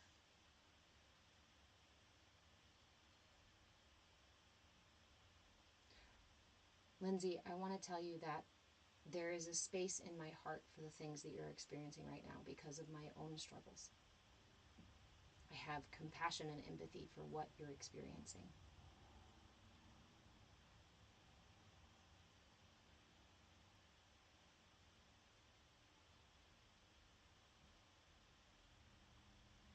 And I want to encourage you to remember that everything in this reality is finite. That in each moment we have the ability to make choices for ourselves, even if they're not choices we really, really want to make in the moment. If you're stuck in that particular situation and you can't just pack up and ditch out, or it doesn't feel right to you or whatever, right? But you still want to start choosing you, choose you in the tiny little ways. I was going to say take an extra long bath, but that's not possible in a shower, in a camper. Sorry. Or, boil some bottles or things of water. Make yourself a nice hot bath, extra bath. Find ways. Hey, Ryan. Mwah.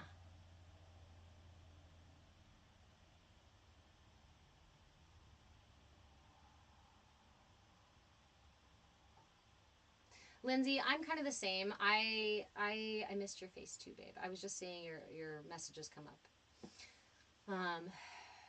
I am also not a video gamer, and I tried that thing too, and it actually made me feel far less successful and far less connected. And what I really wanted, what I really needed, was connection to myself. So instead, I started playing my video game, which was meditation, mindfulness, my real life RPG experience. And instead of going to my phone, I go to my dishes. And I pretend like it's a completely new experience. What does the soap smell like? What does the water and soap dirty dish feel like? How heavy is each one or the other? Approach every task, every moment with curiosity and willingness, and within it you will discover an entire new realm. I like to call it quantum mindfulness because it changes your experience on a quantum level. Don't believe me? Fine. Don't believe me. I don't give any fucks. Try it yourself. Not willing to try it? That's okay too, babe. But if you want to, and something happens, then keep going. Nobody can take your inner experience from you. Ooh, that's beautiful, Lindsay. 32 acres. See, and I almost did my own, oh, I wish I had that. But then I turned and said, I am so grateful, right? I am so grateful that I can walk down to the river right here. Is it my private property? No. But I can walk down to the river and I can take my dogs down there. It's really nice.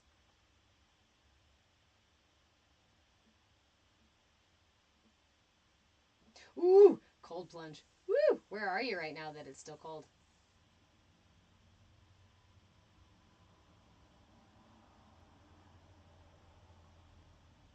Lindsay, I think that also one of the things that I've been watching for a long time too, along, like I said, I've been studying media manipulation since the 90s, and part of that, along with that, has been what is the effect of the screens on us. And I am really finding, and this is not, again, to each their own. If gaming is working for you, if turning on Netflix is working for you as a coping mechanism right now, I am not trying to shame you or telling you to stop. I am just saying from my personal experience in studying media manipulation and how the screen and the interaction with it affects the brain and the body, it is not conducive to expansion. It is not conducive to listening to your higher self. I do believe it supports dissociation, but I'm not, again, judging or shaming that, right?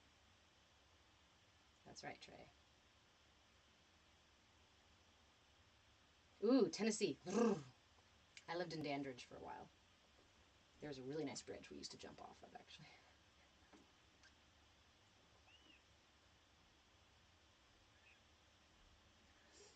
And this was the thing. As I went further and further down my path, I found that watching things or playing video games actually made me feel less like it was like I wasted my time. I don't know. It didn't satisfy anymore.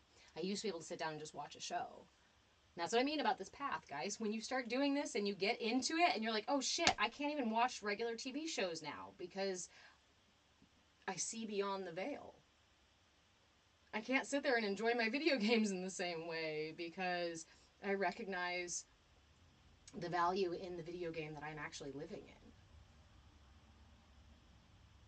And yes, it may also mean that you can't hang out with the same people or you can't have a discussion or relate to somebody you really love anymore. And that's a risk we take, and then also a choice we make. Because you can go down this path and you can realize that it's possibly separating you from the people that you love and care about, and you can choose to step off and say no. What's more valuable to me is to be in this space with these people, and that's okay.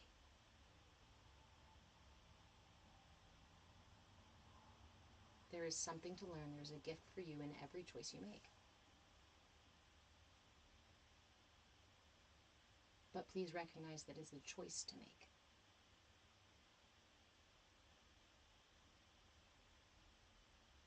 You know that fridge? Sweet. I forget what it was called. I don't remember. Yeah. It was a long time ago.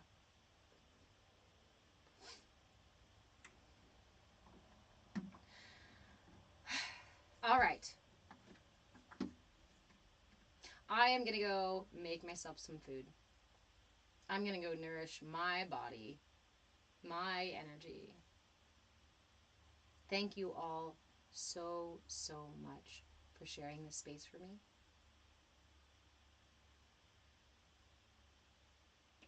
Thank you for sharing this space with me, for helping me cultivate this space, this come as you are space where we can learn and grow together, where we can show up authentically, even if it's messy. And if you're looking for more, remember that everything you need is on my Patreon page. There's a link in my bio, but the page is patreon.com/movewithchange. There's a free link to join the Discord, and there are various layers of membership depending on how deep you want to get in this work with me directly.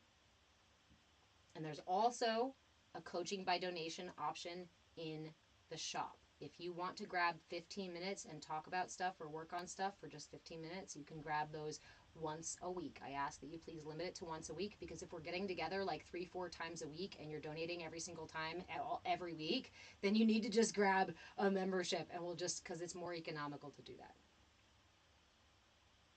And if you're doing it that often, then you're probably ready to commit.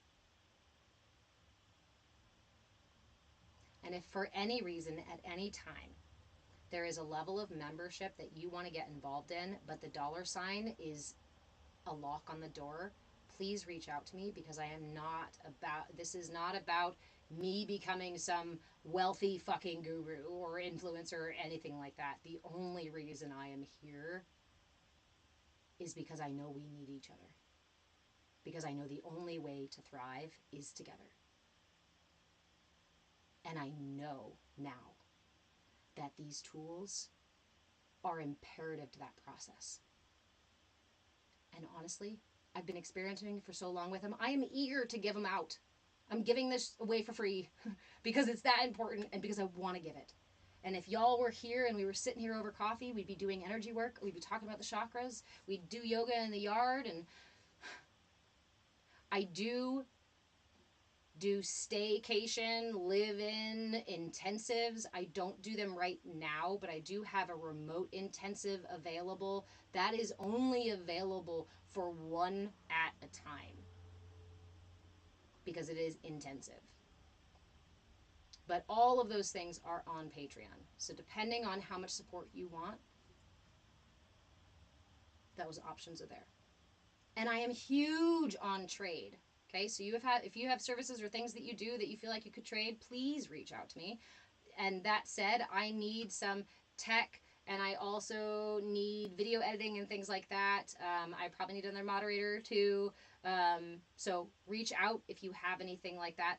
That said, not one last piece, but I am going to be putting on a Skillshare workshop. I am in Oregon, Lindsay.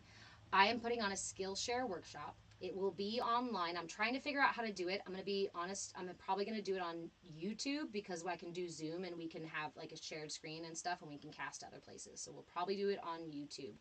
But I'm going to have a regular Skillshare workshop. So if you have something that you can teach, a skill that you would like to teach within a 30 to 45 minute time frame, doesn't matter the topic. If you have something you want to share for free with the world and want to add to this energy of sharing the information that we have and giving it to the people, of making it accessible to people who need it and want it, then please reach out and let me know if you would like to join me, because I'm looking for people to do this with me. I've got a couple people on the list already, but yeah, reach out if you have any questions or if you want to engage in the Skillshare. The Skillshare will lead to a time bank where people can exchange hour for hour services, regardless of, right? It's valued by the hour. Vigilante, does it include wax on, wax off, or paint the fence? Yes, but in my own shenanigan shaman way. You will be waxing on and off before you realize you're waxing, and then you'll be like, ah, she got me to wax. Ah. Green Halo, definitely please reach out then, please. Are there fences to paint? Absolutely. But are we going to paint them like this? Probably not. We might even throw paint at them. It gets wild, okay? I love you guys so much.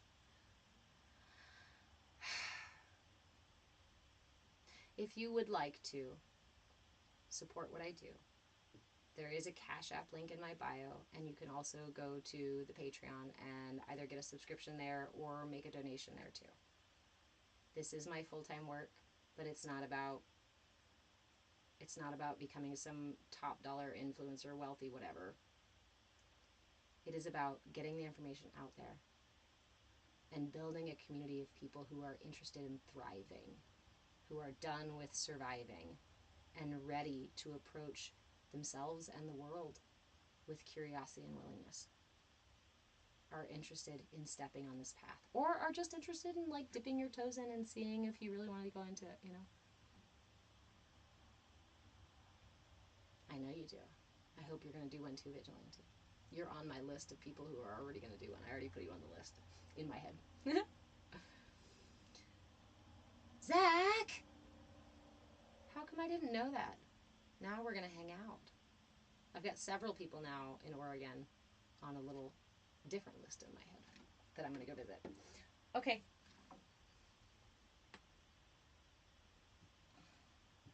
I'm going to give you guys one last peek at the kittens. Ouch.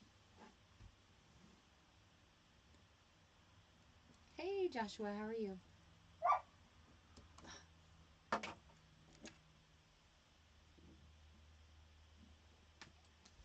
Mama. Yeah? Well, they're so beautiful. I know. Here. They're so... You make the perfect kittens. You really do. I don't know how you did it, but they are so perfect. Yes, she's perfect. You are. And so are they.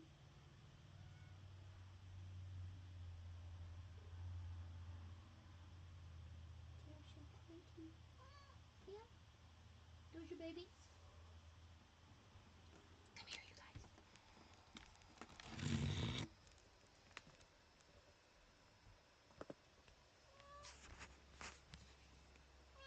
I'm just giving everybody a peek. Just a peek, okay? I know, but they're so pretty. You want pets? Oh, I know. They're gonna make me explode. Oh, baby.